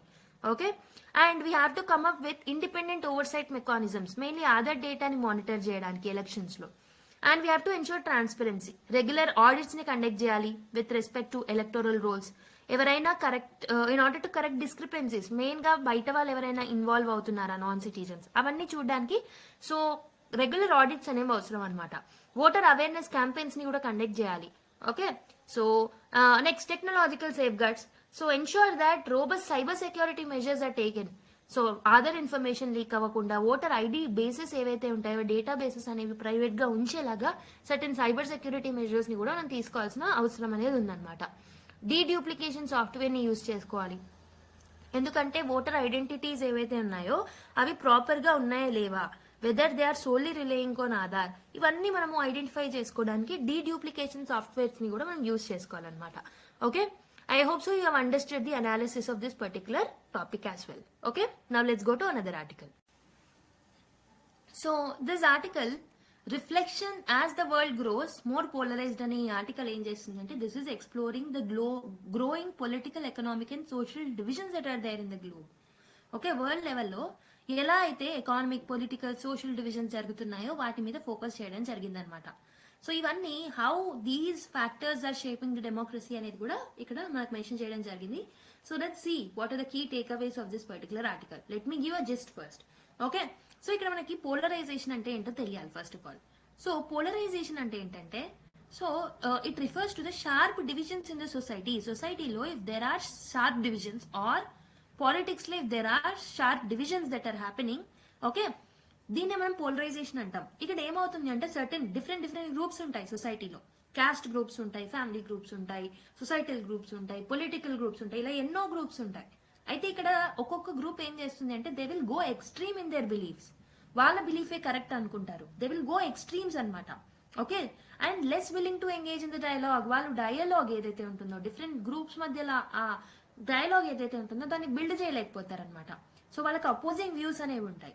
ఓకే, సో ఈ ఏమంటారు, they will not coordinate with each other. They will try to make their only ideas are supreme. వాళ్ళ ఐడియానే సెంట్రలైజ్డ్ అనుకుంటారు అనమాట. సో దాన్నే మనం పోలరైజేషన్ అంట. అసలు ఎందుకు పోలరైజేషన్ వస్తూ ఉంటుంది? Why polarisation occurs? Because of the economic inequalities that are there in the society. Social and cultural factors వల్ల కూడా మనకి పోలరైజేషన్ వస్తుంది. For example race, religion, class, caste, వీటి వల్ల కూడా పోలరైజేషన్ అక్కర్ అవుతుంది. మీడియా అండ్ టెక్నాలజీ వల్ల కూడా. So this will amplify their extreme opinions ఏవైతే ఉంటాయో వాటిని యాంప్లిఫై చేస్తూ ఉంటాయి ఒక్కొక్కసారి media and technology. Okay, political leaders కూడా they will try to actually use this ideologies to make the vote bank politics అనమాట. సో ఇలా డిఫరెంట్ రీజన్స్ వల్ల ఈ పోలరైజేషన్ అనే ఐడియా యాంప్లిఫై అవుతూ వస్తుంది. For example Donald Trump election victory 2016 ఏదైతే ఉంటుందో, this highlights increasing divisions in the United States. Many voters ఏమని వ్యూ చేశారంటే వాళ్ళ యొక్క ఆపోనెంట్స్ ఎవరైతే ఉంటారో యాజ్ ఎగ్జిస్టెన్షియల్. ఓకే, వాళ్ళని థ్రెట్ లాగా భావించడం జరిగింది ఆపోనెంట్స్ ని. సో దీని ద్వారా మనకి ఏం తెలుస్తుంది? It shows how polarisation is intensifying in the world. Okay, so this is not only focusing of in India, but world లో ఎలా పోలరైజేషన్ పెరుగుతుందో చెప్తున్నారు. So what will be the consequences? మరి డెమోక్రటిక్ ఇన్స్టిట్యూషన్స్ వీకెన్ అవుతాయి definite గా. Okay, trust అనేది తగ్గుతుంది people కి, గవర్నమెంట్స్ మీద, పొలిటికల్ ప్రాసెస్ మీద, అండ్ సొసైటల్ కాన్ఫ్లిక్ట్స్ పెరుగుతాయి, వైలెన్స్ అనేది పెరుగుతుంది దీనివల్ల. ఇండియన్ కాంటెక్స్ట్ చూసుకుంటే, India like other democracy is also experiencing the divisions అనమాట. మెయిన్లీ కాస్ట్ పరంగా, రిలీజన్ పరంగా, ఐడియాలజీస్ పరంగా. పోలరైజేషన్ ఏదైతే ఉంటుందో ఇండియా యొక్క ఎలక్షన్స్ మీద ఇంపాక్ట్ చూపెడుతుంది, గవర్నెన్స్ మీద ఇంపాక్ట్ చూపెడుతుంది, ఇండియాలో కూడా సోషల్ హార్మనీ డిస్టర్బ్ అవుతుంది అనమాట. సో అయితే మనము ఈ ఇష్యూస్ ని ట్యాకిల్ చేయడానికి ఏం చేస్తే బాగుంటుందంటే, we have to promote the dialogue between the different groups. ఈ మ్యూచువల్ అండర్స్టాండింగ్ ని డెవలప్ చేయాలి, మిస్అండర్స్టాండింగ్స్ ని తగ్గించాలి డైవర్స్ గ్రూప్స్ మధ్యలో. డెమోక్రటిక్ ఇన్స్టిట్యూషన్స్ ఏవైతే ఉంటాయో వాటిని స్ట్రెంథెన్ అప్ చేయాలన్నమాట. ఈ డైవర్స్ వ్యూ పాయింట్స్ ని మనం అడ్రస్ చేయాలి. And we have to reduce economic inequalities. Okay, so ఇవే రూట్ కాసెస్ కాబట్టి వీటిని మనము అడ్రస్ చేయాల్సిన అవసరం అనేది ఉంది. So this is gist. Let's look at it more details. Okay, GS2 లో గవర్నెన్స్ పాయింట్ ఆఫ్ వ్యూలో international relations impact of polarisation globally ఈ ఆస్పెక్ట్స్ లో మనం లింక్ చేసుకోవచ్చు. సో పోలరైజేషన్ అంటే ఏం చెప్పాను? So the sharp divisions in the opinion, beliefs or interest with in a group or between the groups results in the polarisation అనమాట. So key features చూసుకుంటే US versus us versus them అనే mentality పెరుగుతుంది. And also lack of compromise or dialogue between the opposing ideas. Okay, ఏవైతే opposing sides ఉన్నాయో, for example ruling party and opposition party, they are not treating themselves as collaborators. Last class లో చెప్పాను, they are treating themselves as enemies. Okay, enemies లాగా treat చేస్తున్నారు. అంటే if they collaborate with each other, definitely democracy అనేది strengthen అవుతుంది if they have dialogues between them. But ఇక్కడ ఏమవుతుంది, there is a lack of compromise that we're seeing, and there is a perception of ఎక్స్టెన్షియల్ threats posed by the other sides. So this is what we have seen in the Donald Trump, that is US election in 2016. Okay, so మరి polarisation ఎన్ని రకాలు ఉంటుంది? What are the different types of polarisation? ఒకటి political polarisation. So ఇందులో ఏంటంటే ideological divides ఉంటాయి governance పరంగా. Far left ideologies అని, ఫార్ రైట్ ఐడియాలజీస్ అని. సో ఆల్రెడీ చెప్పినట్టు 2016 అండ్ 2024 యుఎస్ ఎలక్షన్స్ లో చూసాం ఈ ఐడియాలజీస్ ని. కల్చరల్ పోలరైజేషన్ ఉంటుంది. For example, so social norms పరంగా, religion, lifestyle choices, caste పరంగా కల్చరల్ పోలరైజేషన్ అనేది ఏర్పడుతుంది. For example Taylor Swift's private jet and its environmental implication. So దీని మీద కాంట్రవర్సీ అనేది ఇది ఒక కల్చరల్ పోలరైజేషన్ అనమాట. ఎకానమిక్ పోలరైజేషన్ చూసుకుంటే ఇన్కమ్ ఇన్ఈక్వాలిటీస్ వల్ల, డిస్పారిటీస్ వల్ల మనకి రిసోర్సెస్ అనేవి లిమిటెడ్ గా ఉంటాయి కాబట్టి వాటి యొక్క యాక్సెసిబిలిటీని బట్టి we see economic polarisation also. దీనివల్ల వెల్త్ గ్యాప్స్ పెరుగుతున్నాయి. Okay, developed and developing nations మధ్యలో ఉన్న ఆ కొలాబరేషన్ ఏదైతే ఉంటుందో అది అవ్వకుండా the issue is getting widen up. Okay, so what are the factors driving the modern form of polarisation? Okay, what are the factors which are leading to the rise in polarisation అంటే one is political factors అనమాట. Divisive leadership చూస్తున్నాం, populistic politics fuel polarisation చూస్తున్నాం. So mainly because of the political factors like Donald Trump's presidency amplified cultural and ideological divides in the US, mainly in his first term.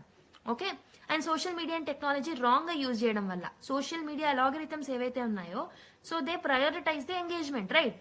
So అందులో sensational content ఇవ్వడం, divisive content ఇవ్వడం social మీడియాలో, దీనివల్ల problem arise అవుతుంది అనమాట.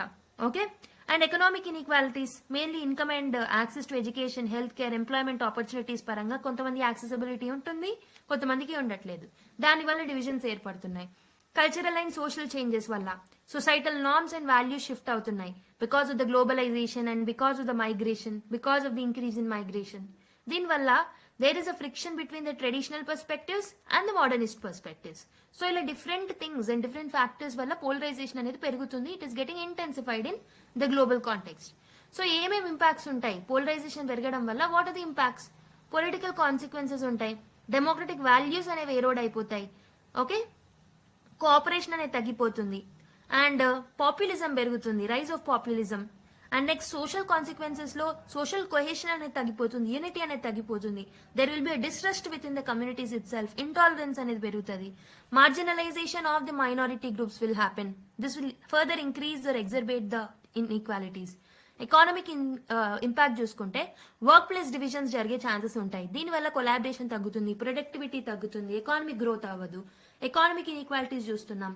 And global implications చూసుకుంటే global political tensions, geo political tensions పెరుగుతున్నాయి. Okay, so global policies మీద, అలయన్సెస్ మీద ఎక్కువగా ఇంపాక్ట్ అయ్యే ఛాన్సెస్ ఉంటాయి. ఫర్ ఎగ్జాంపుల్ యుఎస్ యొక్క foreign policies under polarised administrators have created certain issues, right? And multilateralism మీద కూడా ఒక ఛాలెంజ్ అనేది ఏర్పడే ఛాన్సెస్ ఉంటాయి. Okay, so for example climate change issues ని వాటిని టాకిల్ చేయాలంటే we have to cooperate with each other. But because of the change in ideologies, developed nations and developing nations, the issue of global north and global south, ఇలాంటి issues వల్ల, ఇంకా polarisation వల్ల problems ని which are needed, okay, which are the need of the hour, వాటిని కూడా మనం tackle చేయలేకపోతున్నాం. So what are the challenges in addressing the polarisation? ఏమేమి ఛాలెంజెస్? టెక్నాలజికల్ కాంప్లెక్సిటీ, సోషల్ మీడియాని, ఆర్టిఫిషియల్ ఇంటెలిజెన్స్ ని యూజ్ చేసుకొని పోలరైజేషన్ ని ఇంకా ఇంటెన్సిఫై చేస్తున్నారు. వాటిని మనం కాంప్లెక్స్ గా ఉంటాయి వాటిని టాకిల్ చేయాలంటే. ఎంట్రెన్స్డ్ డివిజన్స్, పోలరైజేషన్ ఏం చేస్తుంది? It reflects the deep rooted cultural, historical and economic inequalities. And lack of dialogue, okay, constructive dialogue అనేది ఉండట్లేదు. That is another challenge. మరి ఏం చేస్తే బాగుంటుంది? How to decrease the impact of polarisation in the world? Inclusive governance ని promote చేయాలి. Okay, bipartisan policies ని మనం తీసుకురావడానికి హెల్ప్ చేయాలి. We have to strengthen the institutions. Okay, social media regulation అనేది చాలా అవసరం. ఎకనామిక్ ఇన్ఈక్వాలిటీస్ ని అడ్రస్ చేయడానికి సర్టన్ మెజర్స్ గవర్నమెంట్స్ తీసుకోవాలి నేషనల్ లెవెల్లో. అండ్ ఎడ్యుకేషన్, హెల్త్ కేర్ మీద ఎక్కువ ఇన్వెస్ట్ చేయాలి. సివిక్ ఎంగేజ్మెంట్ అనేది అవసరం. Okay, we have to promote media literacy also. Divorce groups మధ్య అండర్స్టాండింగ్ ని బిల్డ్ చేయాలి. గ్లోబల్ కోఆపరేషన్, ఇలాంటి ఇష్యూస్ ని మనం టాకిల్ చేయడానికి మల్టీలాటరల్ ఫోరమ్స్ ని కూడా స్ట్రెంథెన్ అప్ చేయాలి. Okay, people has to come together. Best practices ఏవైతే ఉంటాయో వాటిని షేర్ చేయాలి. ఓకే, గ్లోబల్ లెవెల్లో, so that other nations will also adapt. Okay, so this is about this particular article. ఇక్కడ మీకు పోలరైజేషన్ అంటే ఏంటి, డిఫరెంట్ టైప్ ఆఫ్ పోలరైజేషన్స్ ఏంటి, పోలరైజేషన్ ని టాకిల్ చేయాలంటే ఎలాంటి ఛాలెంజెస్ ఉన్నాయి, what are the impact of polarisation and how to tackle it. So ఇంత కాంప్రహెన్సివ్ గా మనం చూసేసాం. ఓకే, ఇప్పుడు ఇంకో ఆర్టికల్కి వెళ్ళిపోదాం. So let us look at another article, cost and benefit అని చెప్పేసి ఒక ఆర్టికల్ రావడం జరిగింది. So this particular article says that India cannot hand over Sheikh Hasina to unelected Yunus government అని గవర్నమెంట్ ఇచ్చిన డిక్లరేషన్ ని బట్టి అనాలిసిస్ చేయడం జరిగిందనమాట. సో బేసిక్ గా మీరు బ్యాక్గ్రౌండ్ చూసుకుంటే ఇండియా అండ్ బంగ్లాదేశ్ కి ఒక స్ట్రాంగ్ బైలేటరల్ లీడర్షిప్ అనేది ఉంది, రిలేషన్షిప్ అనేది కూడా ఉంది. ఓకే, సో మెయిన్ గా మనం ట్రేడ్ మీద, ఎనర్జీ మీద, ఇన్ఫ్రాస్ట్రక్చర్ మీద, బ్రాడర్ కనెక్టివిటీ మీద ఎక్కువగా ఫోకస్ చేస్తూ వచ్చాం ఫ్రమ్ ద పాస్ట్. ప్రస్తుతం ఉన్న కరెంట్ ఇష్యూ ఆల్రెడీ మీరు పాస్ట్ క్లాసెస్ ని చూసినట్టయితే, సో ఈ ఎక్స్ట్రాడిక్షన్ గురించి మనం క్లియర్ గా డిస్కస్ చేసుకున్నాం. So I'm only giving the analysis of that particular topic in this video. Okay, so ప్రస్తుతం ఉన్న ఇష్యూ ఏదైతే ఉంటుందో this revolves around the Bangladesh request to India over extradition of the prime minister. So మా prime minister ని extradite చేయండి according to the treaty that we have made before అని చెప్పేసి వాళ్ళు అడగడం జరిగింది. ఓకే, బేసిక్ గా వాళ్ళు ఏమంటున్నారు అంటే షేక్ హసీనా మీద కొన్ని ఛార్జెస్ ఉన్నాయి, కొన్ని క్రిమినల్ ఛార్జెస్ ఉన్నాయి, కొన్ని ఫినాన్షియల్ ఛార్జెస్ ఉన్నాయి, వాటిని మేము లీగల్ ప్రాసెస్ ని కంటిన్యూ చేయాలి, ప్లీజ్ ఎక్స్ట్రాడిక్ట్ హర్ అని చెప్పేసి వాళ్ళు అడిగారనమాట.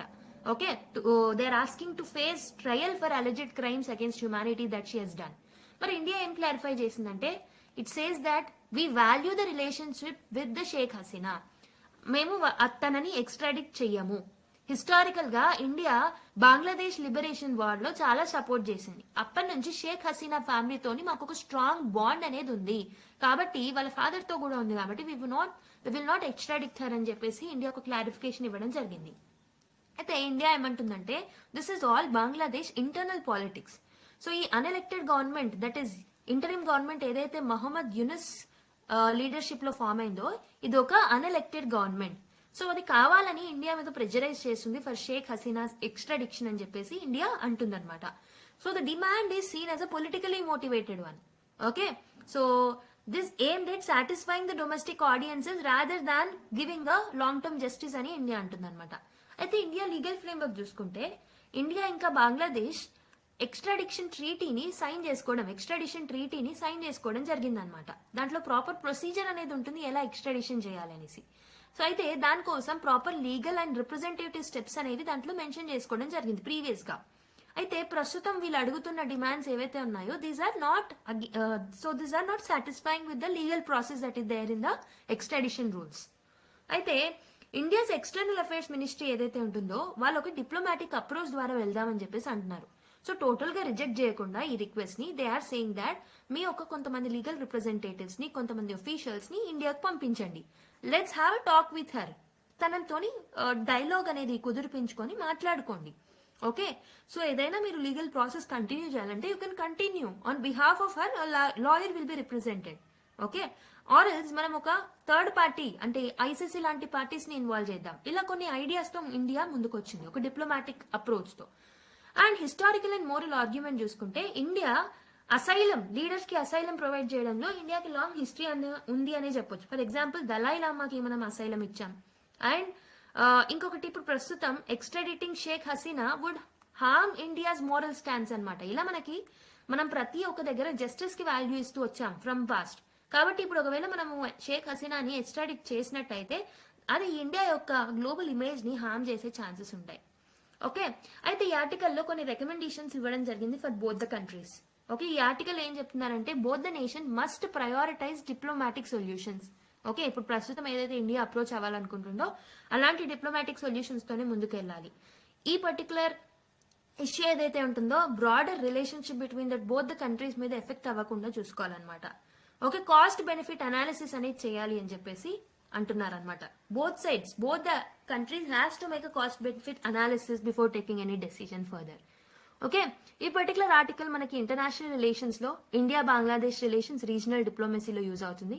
Historical bond with Sheikh Hasina and her family is large. Okay, మనం మెయిన్ గా బంగ్లాదేశ్ లిబరేషన్ స్ట్రగుల్ నుంచే వాళ్ళతో మనకు మంచి బాండ్ అనేది ఉంది కాబట్టి India don't want to directly extradite her. Okay, preserving regional stability. Sheikh Hasina's extraditing could destabilise Bangladesh political environment. దానివల్ల వాళ్ళ రీజియన్ యొక్క ఇన్స్టెబిలిటీ అయ్యే ఛాన్సెస్ ఉంటాయి, especially in the eastern borders. And also it may risk of strengthen the anti-India sentiments also. Okay, mainly in the Bangladesh, potentially harms India's influence and relationship may get hampered. And if you look at the Sheikh Hasina యొక్క government యొక్క importance చూసుకుంటే వాళ్ళ government మనకి ఇండియాకి బంగ్లాదేశ్ కి మంచి relation and cooperation maintain అయ్యేలాగా large areas నుంచి ఇయర్స్ నుంచి చూసుకుంటూ వచ్చింది, ఎన్నో ఇయర్స్ నుంచి. మెయిన్లీ మనం కౌంటర్ టెర్రరిజం మీద, బార్డర్ మేనేజ్మెంట్ మీద, కనెక్టివిటీ ప్రాజెక్ట్స్ మీద, ఎన్నో వాటి మీద కోఆపరేషన్ అనేది చేస్తూ వచ్చామన్నమాట అండర్ హర్ గవర్నమెంట్ ఓన్లీ. అయితే what is the questionable legitimacy of the interim government? So ఇప్పుడు ప్రస్తుతం ఎక్స్ట్రాడిషన్ డిమాండ్ ఏదైతే మీ గవర్నమెంట్ చేస్తుందో, so this is an elected government. ఇది ఎలెక్ట్ అయ్యబడిన గవర్నమెంట్ కాదు, this is just an interim government. So కాబట్టి దీనికి ఒక డెమోక్రటిక్ లెజిటిమసీ అనేది లేదు. ఓకే, ఇండియన్ ఫారెన్ పాలసీకి ఇది ఒక హార్మ్ లాగా ఉంటుంది ఇఫ్ యూ ఎక్స్ట్రాడిట్ హర్ అని చెప్పేసి అంటున్నారు ఇండియా వాళ్ళు. And legal framework and president చూసుకుంటే మనకి రెండు కంట్రీస్ మధ్యలో ఎక్స్ట్రాడిషన్ ట్రీటీ అనేది ఎప్పుడో సైన్ చేసుకున్నాం. అయితే దీనికి ఒక లీగల్ ప్రాసెస్ అనేది ఉంది, దాంతోనే మనం ప్రొసీడ్ అవుదాం, ఒక డిప్లొమాటిక్ అప్రోచ్ లో వెళ్దామని చెప్పేసి ఈవెన్ ఎక్స్టర్నల్ అఫైర్స్ మినిస్ట్రీ కూడా క్లారిఫై చేయడం జరిగింది. ఓకే, ఇండియా హిస్టరీ చూసుకుంటే ఆల్రెడీ చెప్పినట్టు దలై లామాకి మనం అసైలం ఇచ్చాం. Okay, safeguarding India's moral and democratic image is also necessary. And potential geopolitical repercussions ఏముంటాయంటే దీనివల్ల it weakens the ties with Sheikh Hasina.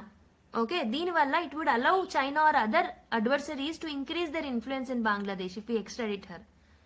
Okay, అయితే ఇండియా ఏమంటుందంటే no coercive pressures can work on India.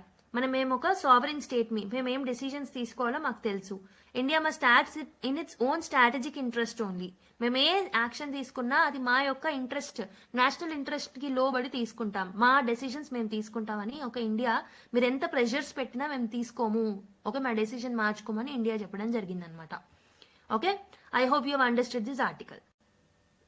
So next article, Indian researchers develop injectable hydrogel for targeted cancer treatment అని ఒక article రావడం జరిగింది. So the research from IIT that is Guwahati IIT ఏదైతే ఉంటుందో and also along with Bose institute ఎక్కడ ఉంది, కలకత్తాలో ఉంటుంది. So on the collaboration of this particular two institutions they have developed an advanced injectable hydrogel అనమాట. సో మెయిన్లీ ఇది ఎక్కడ యూజ్ అవుతుంది అంటే లోకలైజ్డ్ క్యాన్సర్ ట్రీట్మెంట్ కి. Okay, it helps in localised cancer treatment. So ఇది న్యూస్ కాంటెక్స్ట్ అనమాట. Let's see more details of this particular news in detail. So ఇది మనకి సైన్స్ అండ్ టెక్నాలజీలో applications of biotechnology in health care లో biotechnology role of biotechnology in drug delivery systems లో use అవుతుంది. So if you look at the features that was produce like features of this injectable hydrogel చూసుకుంటే that was developed by IIT Guwahati. Localised drug delivery ఉంటుంది. ఈ hydrogel ఏదైతే ఉంటుందో ఇది ఒక stable reservoir లాగా పనిచేస్తూ ఉంటుంది అనమాట. మెయిన్లీ యాంటీ క్యాన్సర్ డ్రగ్స్ ఏవైతే ఉంటాయో వాటిని ట్రాన్స్పోర్ట్ చేస్తుంది for the targeted region. Direct గా ట్యూమర్ ఎక్కడైతే ఫామ్ అయిందో ఆ సైట్ కి మాత్రమే అది డైరెక్ట్ గా ఇంజెక్ట్ చేసేస్తుంది. Okay, without affecting another regions. So దీనివల్ల ఏమవుతుంది అంటే this minimises the systemic exposure and spares healthy cells from harm. అయితే హెల్దీ సెల్స్ మీద టార్గెట్ చేయకుండా only weak cells or cancer affected cells ఏవైతే ఉంటాయో అక్కడికి మాత్రమే టార్గెటెడ్ డ్రగ్ డెలివరీ అనేది ఈ పర్టికులర్ హైడ్రోజెల్ ఇంజెక్టబుల్ హైడ్రోజెల్ అనేది చేస్తుంది.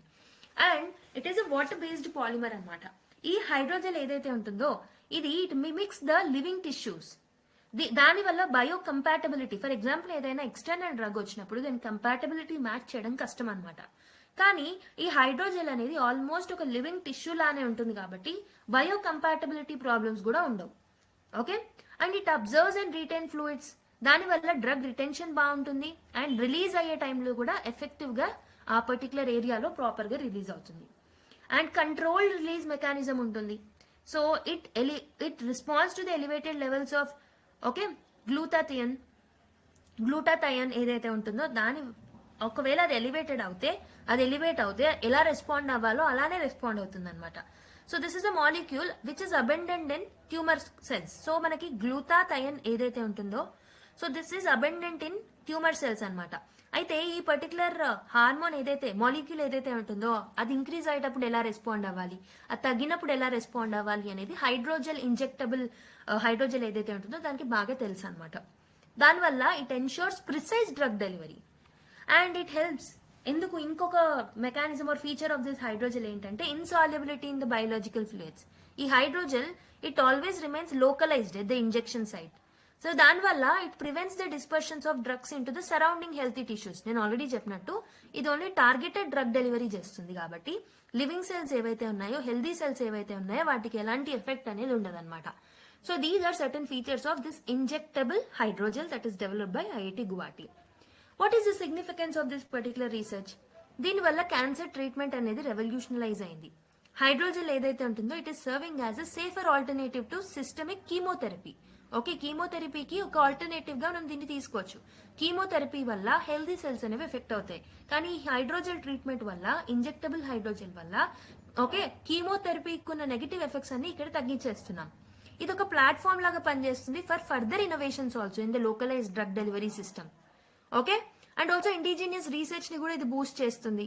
ఈ ఇండియన్ ఇన్స్టిట్యూట్ యొక్క సక్సెస్ ఏదైతే ఉంటుందో, ఈ కట్టింగ్ ఎడ్జ్ డెవలప్మెంట్ ఏదైతే ఉంటుందో, ఇది ఫ్యూచర్ లో వచ్చే టెక్నాలజీస్ రీసెర్చ్ మీద కూడా ఒక మంచి బూస్ట్ ని అనేది కలిగిస్తుంది అనమాట.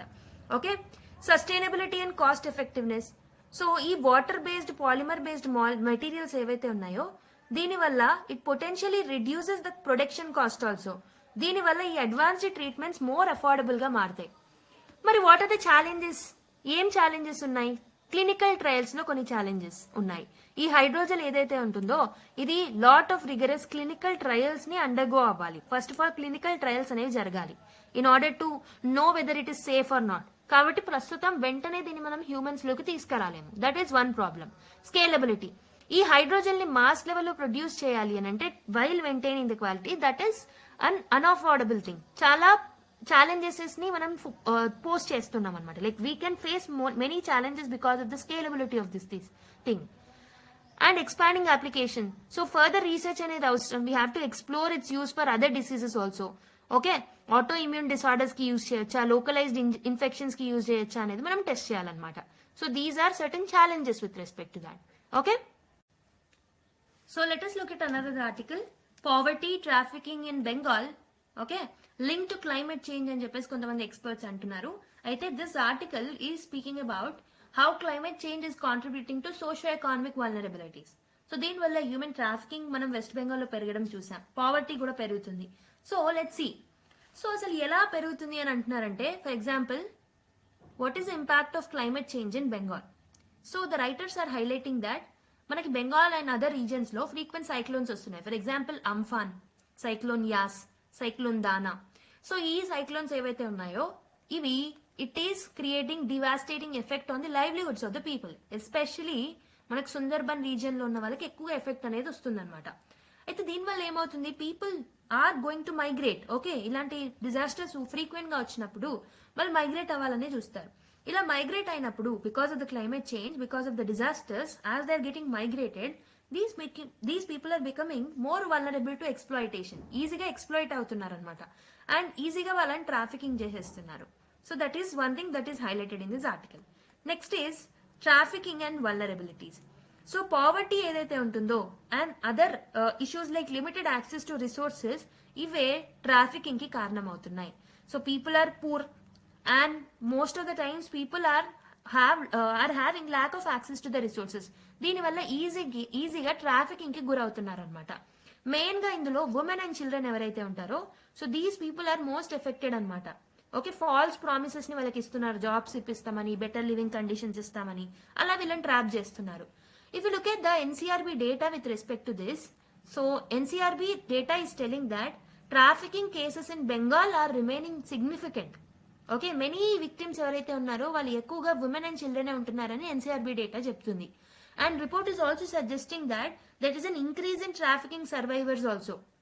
Mainly they are returning from areas like Rajasthan, Delhi, already traffic కి గురయ్యి మళ్ళీ సర్వైవ్ అయ్యి బయటికి వస్తున్నారనమాట. ఆ ట్రెండ్ చూస్తున్నాం, ఈ ట్రెండ్ కూడా చూస్తున్నాం. మరి what is the role of NGOs? So what should be the NGOs role in this particular thing? Organisations ఏవైతే ఎన్జిఓస్, నాన్ గవర్నమెంటల్ ఆర్గనైజేషన్స్ ఉన్నాయో, they are working to combat this particular trafficking. దానికోసం they are raising awareness campaigns, they are coming up with the campaigns, awareness mechanisms, skill based opportunities ని provide చేస్తున్నారు. However ఇంకా challenges అనేవి చాలా ఉన్నాయి. ఎందుకంటే they are not able to integrate climate related vulnerabilities to anti trafficking policies. So ప్రస్తుతం ఉన్న anti trafficking policies లో క్లైమేట్ రిలేటెడ్ థింగ్స్ ని కూడా మనం ఇంక్లూడ్ చేయాలి. Because experts are saying that most of the things that are happening, poverty related issues, trafficking related issues, especially in Bengal, they are linked to the climate change. కాబట్టి policy frameworks ఎవరైతే ఉన్నారో, when they are framing policies related to the anti trafficking or anti poverty measures, so అప్పుడు they have to relate it with the climate change issues also. They have to address climate induced displacement also. Okay, so including climate change factors in policy making is essential అని చెప్పేసి experts అంటున్నారు. Okay, this particular article is very much important for the GS3 point of view, GS2 point of view, even in the GS1. Okay, and GS4 తో కూడా మీరు link చేసుకోవచ్చు ethics లో. So what are the key facts? Climate change impact, frequent cyclones వల్ల impact ఉంటుంది, vulnerability అనేది పెరుగుతుంది అని చెప్పాను. More vulnerable are women and children అని చెప్పాను. దీనివల్ల పావర్టీ ఇంక్రీజ్ అవుతుంది, ఎక్స్ప్లాయిటేషన్ ఎక్కువ అవుతుంది వీళ్ళ మీద. ఎన్సీఆర్బీ డేటా ప్రకారం 58,871 people were reported missing in West Bengal, including ఇందులో ఎక్కువ మంది women ఉన్నారు. 33,655 people women and 12,455 children అన్నమాట. అండ్ ట్రాఫికింగ్ కేసెస్ ఇన్ 2020 చూసుకుంటే 2022 67 కేసెస్ రిపోర్ట్ అయ్యాయి. అవుట్ ఆఫ్ విచ్ 78 విక్టిమ్స్ ఏవైతే ఉన్నారో, so out of the 78 victims 60 girls ఉన్నారు, 18 బాయ్స్ ఉన్నారు under 18 years. Again children and women are more impacted because of this. And role of NGOs చూసుకుంటే Gram Vikas Kendra and ఇల్ఫత్ ఏవైతే ఉన్నాయో, they are working in addressing this particular trafficking related issue, poverty related issues లో వీళ్ళు work చేస్తున్నారు. Okay, so focus on awareness campaigns, they are focusing on community support system also. అయితే climate change and trafficking రెండింటిని link చేయడం necessary అని ఇక్కడ experts అనే వాళ్ళు చెప్తున్నారనమాట. ఈ క్లైమేట్ చేంజ్ అనేది ఒక రిస్క్ మల్టిప్లేయర్ లాగా అవుతుంది కాబట్టి policy makers have to come up with the approach by tackling climate change along with the trafficking together. Okay, వాటి రెండింటిని సపరేట్ ప్రాబ్లమ్స్ లాగా కాకుండా ఒకే ప్రాబ్లం లాగా కొన్ని సొల్యూషన్స్ ని తీసుకురావాల్సిన అవసరం అనేది ఉంది. So based on the discussion that we have made, try to solve this particular UPSC prelims question. Which of the following factors contribute to human trafficking in climate vulnerable regions like Sundarbans in West Bengal? Frequent natural disasters, climate induced migration, lack of access to essential services, increased literacy rates. Select the correct answer using the codes given below. 1, 2, 3, 1 and 4 only, 2, 3, 4, 1, 2, 3, 4. Try cheyandi. So hoping that you have tried it. The right answer is frequent natural disasters వస్తున్నాయి like cyclones, floods and all. Climate induced migration చూస్తున్నాం Sundarbans లో, and it is not because of the literacy and because of the lack of access to the essential services they are migrating. It means 1, 2 and 3 option A is the right answer. So Manu Bhaker gets the government not for the Dhyan Chand Khel Ratna award అని ఒక news article రావడం జరిగింది. Let's look at more details. So major Dhyan Chand Khel Ratna awardees ఎవరెవరు అంటే for 2024 Manu Bhaker, double Olympic medallist కాబట్టి from the shooting category. D Gukesh as he's a world champion of chess. Okay, Harmanpreet Singh men's hockey captain. Okay, Praveen Kumar para Olympic gold medallist para athletics లో. And also this awards are presented on Jan 17th రోజు present చేస్తారు by president Droupadi Murmu. And Arjuna awardee 2024 చూసుకుంటే 32 athletes were recognized including 16 para Olympians. Okay, prominent awardees like Jyothi Yarraji athletes కేటగిరీలో, and Nitu Ghanghas boxing లో, Saweety బురా and Abhay Singh, okay, from the squash. And these are some of the prominent people from that. Lifetime Achievement Awards lo Murli Kanta Petkar 50 meters freestyle swimmer anamata, gold medalist at the 1972 Para Olympics and recognized for his lifetime contribution to the para swimming. Okay, Murli Kanta Petkar. Next, Dronacharya Award everiki ochindante Deepali Deshpande ki shooting coach kabatti recognized for her contribution for the para shooting. And Maulana Abul Kalam Azad Trophy వచ్చేసి, so this was awarded to Chandigarh University because it has outperformed other universities in the sports. So these are certain details. Okay. So let us look at another article. Why has Trump called the Panama Treaty foolish అని ఒక article రావడం జరిగింది. So basically ఈ article ఏదైతే ఉంటుందో దీని యొక్క historical context and కొంచెం స్టోరీ విన్న తర్వాత you can understand this article in detail. So basic గా ఈ ఐడియా ఆఫ్ పనామా కెనాల్ ఏదైతే ఉంటుందో ఈ పనామా కెనాల్ బేసిక్ గా దేన్ని కనెక్ట్ చేస్తుందంటే it connects Atlantic ocean and the Pacific oceans అన్నమాట. ఈ ఐడియా ఏదైతే ఉంటుందో to construct canal in Panama, so this date backs to almost 16th century. For example ఆ టైంలో ఎవరున్నారంటే వాస్కో న్యూనెన్జీ బాల్బోయా అనే పర్సన్ ఎవరైతే ఎక్స్ప్లోరర్ ఉన్నారో he identified the place call Panama as a potential location. Okay, potential location గా దాన్ని identify చేయడం జరిగింది. అయితే French or France has taken initiatives. Late 19th centuryలో ఫ్రాన్స్ ఏమనుకుందంటే French diplomat and engineer Ferdinand de Lesseps అనే ఒక అతను he thought of constructing he was famous for constructing the Suez Canal అన్నమాట. సో అందుకే ఇతను he was spearheaded for actually building the Panama Canal also. Suez Canal ని construct చేశారు కాబట్టి Panama canal ని కూడా ఈజీగా కన్స్ట్రక్ట్ చేస్తారని చెప్పేసి 19th centuryలో దీన్ని స్టార్ట్ చేశారు. కానీ ఇక్కడ కొన్ని ఛాలెంజెస్ ఫేస్ చేయాల్సిన అవసరం అయితే వచ్చిందనమాట. So first challenges that they have faced while constructing Panama canal is Panama అనేది it's not like a Suez canal. ఎందుకంటే ఇది ఒక రఫ్ టెరైన్, ఒక రగ్డ్ టెరైన్ అనమాట. అండ్ డెన్స్ జంగల్స్ ఉన్నాయి ఈ పర్టికులర్ ఏరియాలో. హై రెయిన్ఫాల్ ఏదైతే ఉంటుందో అది ఈ కన్స్ట్రక్షన్ ని మోర్ ఛాలెంజింగ్ గా మార్చేసింది. దానివల్ల ఈ కన్స్ట్రక్షన్ యొక్క పనులు మధ్యలోనే ఆపేశారు ఫ్రాన్స్ వాళ్ళు. And also because of the diseases that broke up like malaria, yellow fever ఏవైతే ఉన్నాయో దీనివల్ల థౌజండ్స్ ఆఫ్ వర్కర్స్ చనిపోవడం జరిగింది. This has resulted in halting of the process of construction. అయితే బై 1889 ఫ్రెంచ్ ప్రాజెక్ట్ మొత్తం కొలాప్స్ అయిపోయింది. ఎందుకంటే ఫైనాన్షియల్ మిస్మేనేజ్మెంట్, ఇంజనీరింగ్ డిఫికల్టీస్ వల్ల, ఇక్కడ ఎక్కువ మంది చనిపోవడం వల్ల అలా France has failed in constructing the Panama canal. తర్వాత యుఎస్ అనేది ఫీల్డ్ లోకి ఎంటర్ అయింది అనమాట. So US took over this particular project in 1904. Okay, 1904లో యుఎస్ దీన్ని తీసేసుకొని after the negotiations with Colombia has failed, Panama gain independence అనమాట. Okay, basic గా ఇక్కడ ఏమైంది, ఈ ప్రాజెక్ట్ ని యుఎస్ 1904లో తీసేసుకుంది. తీసుకున్న తర్వాత కొలంబియాతో నెగోషియేషన్స్ ఫెయిల్ అవ్వడం వల్ల పనామా ఈ యుఎస్ సపోర్ట్ తోటి ఇండిపెండెన్స్ ని గెయిన్ అవ్వడం జరిగింది అనమాట. So Panama gain independence because of the US. అదే టైంలో ఈ ప్రాజెక్ట్ ని ఈ యుఎస్ అనేది టేకప్ చేసేసుకుంది అనమాట. అయితే యుఎస్ ఏం చేస్తుందంటే it has use some advanced technologies, engineering techniques ని బాగా యూజ్ చేసేసి మెడికల్ ఇన్నోవేషన్స్ ని తీసుకొచ్చి in order to combat the diseases, okay, ఇవన్నిటిని తీసుకొచ్చి వర్కర్స్ యొక్క ఫర్టిలిటీ రేట్ ని తగ్గించి, మోర్టాలిటీ రేట్ ని తగ్గించి ఇలాంటి రగ్డ్ టెరైన్ లో కూడా ఈ కన్స్ట్రక్షన్ ని పాసిబుల్ చేసేసింది అనమాట. అయితే 1914 కల్లా ఈ కన్స్ట్రక్షన్ అనేది పూర్తయిపోయింది. And it was managed and operated by US only.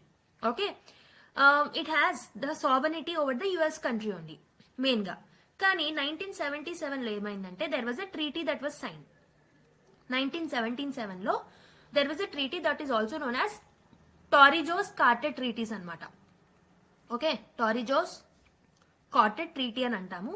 ఈ ట్రీటీ ప్రకారం ఏం చేశారు అంటే Panama's push for sovereignty. Basic గా ఏమైంది, through out the 20th century పనామియన్స్ ఎవరైతే ఉన్నారో they have demanded the control over the canal. ఇప్పటివరకు యుఎస్ కంట్రోల్లో ఉంది కదా. అయితే బేసిక్ గా 20th century స్టార్టింగ్ నుంచి they started asking for the control over that particular Panama canal. Okay, so ఒకవేళ యుఎస్ దీని మీద కంట్రోల్ ఉంటే వాళ్ళ యొక్క సావరిటీకి థ్రెట్ వస్తుంది అని చెప్పేసి వాళ్ళు ప్రొటెస్ట్లు చేయడం జరిగిందనమాట.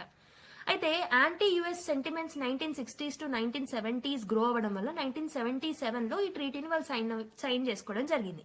ఈ ట్రీటీలో ఏమేమి హైలైట్ చేశారంటే ఇక్కడ యుఎస్ యొక్క president Jimmy Carter and also Panamanian leader ఎవరైతే ఉన్నారో ఒమార్ అనే అతను, వాళ్ళు ఈ అగ్రిమెంట్ ని సైన్ చేసుకొని ఇందులో పనామా కెనాల్ ట్రీటీ ఏదైతే ఉంటుందో ఆ ట్రీటీ యొక్క కంట్రోల్ ని యుఎస్ చేతిలో నుంచి పనామా చేతిలోకి 1999లో ట్రాన్స్ఫర్ చేయడం జరిగిందనమాట. ఓకే, ఆల్మోస్ట్ 1914 నుంచి 1990 వరకు యుఎస్ చేతిలో ఉంటే 1999లో పనామా చేతిలోకి వచ్చేసింది దాని యొక్క సావరిటీ. ఓకే, దీనివల్ల ఈ కెనాల్ ఏదైతే ఉంటుందో ఒక కండిషన్ పెట్టుకున్నారు. ఈ కెనాల్ అనేది ఈ పనామియన్ సావరిటీలో ఉన్నప్పటికీ అన్ని నేషన్స్ కి ఫేర్ కంట్రోల్ అనేది ఉండాలి పనామా మీద అని చెప్పేసి ఒక కండిషన్ అనేది పెట్టుకున్నారనమాట. So that was the historical context of this particular thing.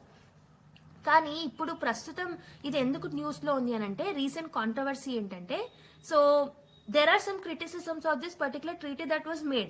Okay, mainly ఆ 1977 ట్రీటీలో కొన్ని ఇష్యూస్ ఉన్నాయని చెప్పేసి ప్రస్తుతం అంటున్నారు. ఓకే, సో ఒక స్ట్రాటజిక్ అసెట్ ని వాళ్ళ చేతికి ఇచ్చేయడం it's not right thing. Okay, and also దీని వల్ల ఎకానమిక్ ఇంపాక్ట్ కూడా పడుతుంది యుఎస్ మీద. లాట్ ఆఫ్ పనామా కెనాల్ నుంచి పాస్ అవ్వాలంటే లాట్ ఆఫ్ చార్జెస్ ని వాళ్ళు పోస్ట్ చేస్తున్నారు. దీనివల్ల ఒక మంచి లొకేషన్ ని వాళ్ళ చేతిలోకి ఇవ్వడం వల్ల మనం ఎకానమిక్ ఇంపాక్ట్ ని ఫేస్ చేయాల్సి వస్తుంది అని చెప్పేసి అంటున్నారు. And also concerns have been raised about the ability of Panama to secure the canal effectively. Okay, Panama అనేది ఒక చిన్న దేశం, అది దాన్ని ఎలా సెక్యూర్ చేస్తుంది అనే క్వశ్చన్స్ రైజ్ అవుతున్నాయి. అయితే these are some criticisms of that particular 1977 treaty. So recent గా Donald Trump he also referred this particular Panama treaty as foolish అనమాట. ఇతను ఏమంటున్నారంటే యుఎస్ అనేది ఒక అన్వైజ్ డెసిజన్ తీసుకుంది with respect to Panama canal. So ఈ డెసిజన్ ని వాళ్ళకి ఇచ్చేయడం అనేది, ఈ particular sovereignty over the Panama canal ఇచ్చేయడం అనేది తప్పు. దీనివల్ల ఎకానమీ మీద సివియర్ ఇంపాక్ట్ పడుతుంది. he gave a hint that there is a possibility of renegotiating. పనామాతో మేము రీనెగోషియేట్ అయ్యే ఛాన్సెస్ ఉంటాయి. We want to ask for control of the fees, లేకపోతే దాని మీద ఉన్న కంట్రోల్ మేము తీసేసుకుంటామనే నెగోసియేషన్స్ జరిగే ఛాన్సెస్ ఉంటాయని చెప్పేసి డొనాల్డ్ ట్రంప్ ఒక హింట్ ఇవ్వడం జరిగిందనమాట. అయితే పనామా యొక్క కంట్రీ ఉంటుంది కదా, వాళ్ళ యొక్క పర్స్పెక్టివ్స్ ఏమున్నాయి బేస్డ్ ఆన్ ద ఏమంటారు views that are given by the Trump. So Panama says that ఈ కెనాల్ అనేది it's symbol of sovereignty to them. ఇది మా ఓన్ కంట్రోల్లో ఉండాలి, ఇది మాకు సింబల్ ఆఫ్ సావర్నిటీ, ఇది మా యొక్క క్రిటికల్ ఎకానమిక్ అసెట్. ఓకే, ఈ కెనాల్ మీద మేము ఎంతో ఖర్చు పెట్టాం, దాని యొక్క ఎక్స్పాన్షన్ లో, దాని యొక్క ఇంప్రూవ్మెంట్స్ లో మేము ఎంతో ఖర్చు పెట్టాం, దాన్ని మెయింటైన్ చేస్తున్నాం. We are addressing the challenges like climate change induced droughts also. కాబట్టి అది మేము మీ చేతికి ఇవ్వము, అది మాకు ఒక క్రిటికల్ ఎకానమిక్ అసెట్ అని చెప్పేసి పనామా చెప్తుంది అనమాట. అయితే there are some legal and diplomatic challenges also with respect to Panama canal. అయితే ఇంటర్నేషనల్ లా ఏదైతే ఉంటుందో, the treaty that was made, it explicitly transfer the sovereignty to Panama. 1977 లో తీసుకున్న ట్రీటీ. సో ఎక్స్ప్లిసిట్ ట్రాన్స్ఫర్ అయిన ఈ particular sovereignty ఏదైతే ఉంటుందో ఇప్పుడు చేంజ్ చేయడం అనేది it's against the international law అనమాట. Okay, so that is where this particular article is important. I hope you have understood the concept in detail. So అందుకు ఇది కాంట్రవర్సీలో ఉంది, why Trump called it as foolish అనేది మీకు అర్థమైంది నేను అనుకుంటున్నాను. Okay, now let's go to another article. So let us look at another article. Incineration of Bhopal waste will not harm MP CM అని చెప్పేసి, లైక్ విల్ నాట్ హార్మ్ అని చెప్పేసి MPs యొక్క సీఎం చెప్పారనమాట. సో లాస్ట్ క్లాస్ లో already చూసాం దీని యొక్క కాంటెక్స్ట్. ఓకే, సో ఈ ఆర్టికల్ ఏం డిస్కస్ చేస్తున్నారంటే 337 tons ఆఫ్ టాక్సిక్ వేస్ట్ ఏదైతే భోపాల్ గ్యాస్ ట్రాజడీ జరిగిన site, that is Union Carbide factory దగ్గర ఉందో, దాన్ని ఇన్సినరేట్ చేస్తున్నారు, అంటే ఇంకో ప్లేస్ కి ట్రాన్స్ఫర్ చేస్తున్నారు అనమాట. ఓకే, సో బేసిక్ గా భోపాల్ గ్యాస్ ట్రాజడీ ఎప్పుడు జరిగింది? 1984 లో జరిగింది, అవునా? So let's see the issue. ఈ టాక్సిక్ వేస్ట్ ఏదైతే ఉంటుందో 337 tons of this particular waste ఏదైతే ఉంటుందో, దీంట్లో కొన్ని హార్మ్ఫుల్ కెమికల్ సబ్స్టాన్సెస్ ఉంటాయి లైక్ నాప్థలిన్. సో ఇవి డికెట్స్ టుగెదర్ యూనియన్ కార్బైడ్ ఫ్యాక్టరీలో స్టోర్ అవుతూ వచ్చాయన్నమాట భోపాల్లో. అయితే ఇప్పుడు ప్రస్తుతం దీన్ని మనం ఎక్కడికి ట్రాన్స్ఫర్ చేస్తున్నామంటే we're transferring it to Pithampur. Okay, so Pithampur is near Indore అనమాట. ఇన్సినరేషన్ అంటే ఏంటంటే, సో దీన్ని హీట్ చేసి ఆ పర్టికులర్ కెమికల్ సబ్స్టాన్సెస్ ఏవైతే ఉంటాయో దాని యొక్క ఎఫెక్ట్ ని తగ్గిస్తారు, దాన్ని యాష్ గా మారుస్తారనమాట. ఓకే, సో అయితే గవర్నమెంట్ ఏం చెప్తుంది అంటే ఈ ఆర్టికల్లో, లైక్ ఎంపీ సీఎం ఏమంటున్నారు అని అంటే, it said that scientific methods use చేస్తున్నాం మేము. ఓకే, దీని వల్ల ఎన్వైరన్మెంటల్ ఇంపాక్ట్ అనేది ఉండదు, మీకు ఎలాంటి హార్మ్ అనేది ఉండదు. ఈ వేస్ట్ మొత్తం, ఈ వేస్ట్ లో 60% సాయిల్ ఉంది, 40% కెమికల్స్ ఉన్నాయి. అయితే మేము యూజ్ చేసే సైంటిఫిక్ మెథడ్స్ ఏవైతే ఉంటాయో ఇవి ఫస్ట్ కోర్ట్స్ ఎక్స్పర్ట్ రికమెండేషన్స్ తీసుకున్నాకనే మేము చేస్తాం, భయపడాల్సిన అవసరం లేదని చెప్పేసి అంటున్నారు. అయితే 2015 లో కూడా సిమిలర్ థింగ్ అయింది 10 metric tons వేస్టేజ్ కోసం. ఓకే, ఇదే పీతంపూర్ ఏరియాలో అయిందనమాట. సో దాన్ని ట్రయల్ బేసిస్ మీద చేశారు. ఆ టైంలో ఎలాంటి ఎన్వైరన్మెంటల్ ఇంపాక్ట్ అనేది లేదు. అయితే సేమ్ థింగ్ ఇప్పుడు కూడా గవర్నమెంట్ అప్పుడు సక్సెస్ అయింది కాబట్టి ఇప్పుడు కూడా అలానే అవుతుంది అని ఎంపీ సీఎం ఒక అష్యూరెన్స్ ఇవ్వడం జరిగింది. అయితే ఇక్కడ ప్రాబ్లం ఏంటంటే, లోకల్ యాక్టివిస్టులు ఎవరైతే ఉంటారో పీతంపూర్ ఏరియాలో అండ్ రెసిడెంట్స్ ఎవరైతే ఉంటారో, they are raising concerns about the potential environmental and health risk. అయితే ఆపోజిషన్ కాంగ్రెస్ పార్టీ కూడా రూలింగ్ పార్టీని they are accusing the ruling party of politicising this particular issue. అయితే లీగల్ ఎన్వైరన్మెంటల్ యాంగిల్లో చూసుకుంటే ఈ డిస్పోజల్ ప్లాన్ ఏదైతే ఉంటుందో ఇది supreme court and also Madhya Pradesh high court కూడా approve చేశాయన్నమాట. Okay, various department stake holders అన్నిటిని కన్సల్ట్ చేసిన తర్వాతే ఈ స్టెప్ తీసుకున్నారు. Okay, so public awareness generation అనేది ఫస్ట్ ఇంపార్టెంట్ ఈ పర్టికులర్ ఇష్యూలో. తర్వాత ఈ ప్రాసెస్ ని కంటిన్యూ చేయడం బెస్ట్. ఈ ప్రాపర్ వేస్ట్ డిస్పోజల్ అనేది it's a crucial thing. Long term environmental degradation జరగకుండా ఇది క్రూషియల్ థింగ్ అనమాట. ఇది mainly it will ensure justice for the victims of industrial disasters. Okay, ఇక్కడ మీరు గుర్తుపెట్టుకోవాల్సిన టర్మ్ ఇస్ ఇన్సినరేషన్. సో ఇదేంటంటే this is the process of burning waste materials. Okay, waste materials like toxic materials ఏవైతే ఉంటాయో వాటిని ash గా, heat గా, gas గా మార్చేస్తారనమాట. ఓకే, సో మెయిన్లీ ఈ పర్టికులర్ టెక్నిక్ ని we use it for disposing hazardous medical waste, solid waste, so that environmental impact ని మినిమైజ్ చేయడానికి. Okay, I hope you have understood this article. So there is another small article. Government report reveal stark infrastructure gap in Indian school అని చెప్పేసి ఒక article రావడం జరిగింది. Of the over 14.7 lakh schools in India, up to 1.52 schools లో there is no functional electricity. So ఈ data ఎవరు ఇచ్చారంటే unified district information system for education వాళ్ళు ఇవ్వడం జరిగింది అనమాట. This is basically under the ministry of education కింద ఒక బాడీ ఇది. అయితే the ministry of education says that over 14.7 lakh schools లో 10.71 schools are government run, of which 9.12 schools ఏవైతే ఉంటాయో they have functional electricity, but 1.52 lakh schools కి functional electricity అనేది లేదని ఈ ఆర్టికల్లో హైలైట్ చేస్తున్నారు. So apart from the government run schools, there are 4.54 lakh schools that are government aided schools అన్నమాట, and there are some private schools and unaided schools also, and others of which 4.07 schools have functional electricity. మిగతా వాటిల్లో కూడా 4.07 వాటికి functional electricity ఉంది, మిగతా వాటికి లేదు. So out of the total school 14.47 lakh schools ఏవైతే ఉన్నాయో వాళ్ళకి డ్రింకింగ్ వాటర్ ఫెసిలిటీస్ ఉన్నాయి.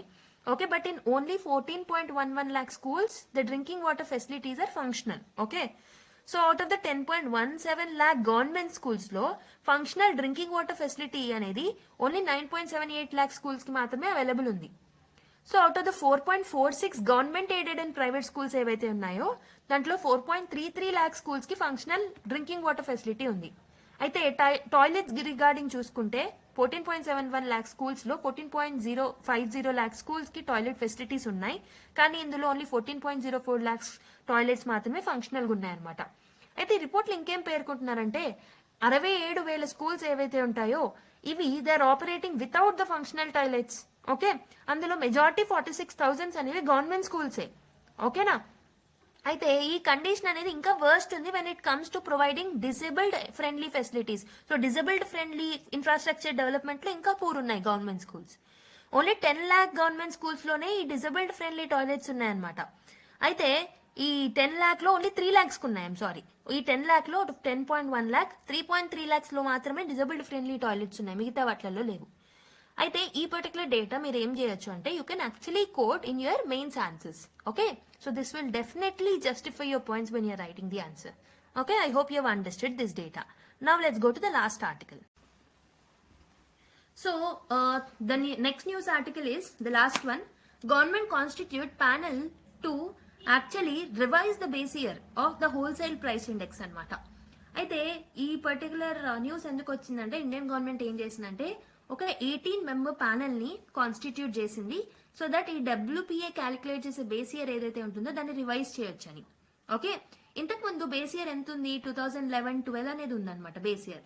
ఇప్పుడు దీన్ని రివైజ్ చేస్తూ 2022-2023కి మార్చాలని ఒక డెసిజన్ తోని ఒక ప్యానెల్ ని ఏర్పాటు చేయడం జరిగిందనమాట.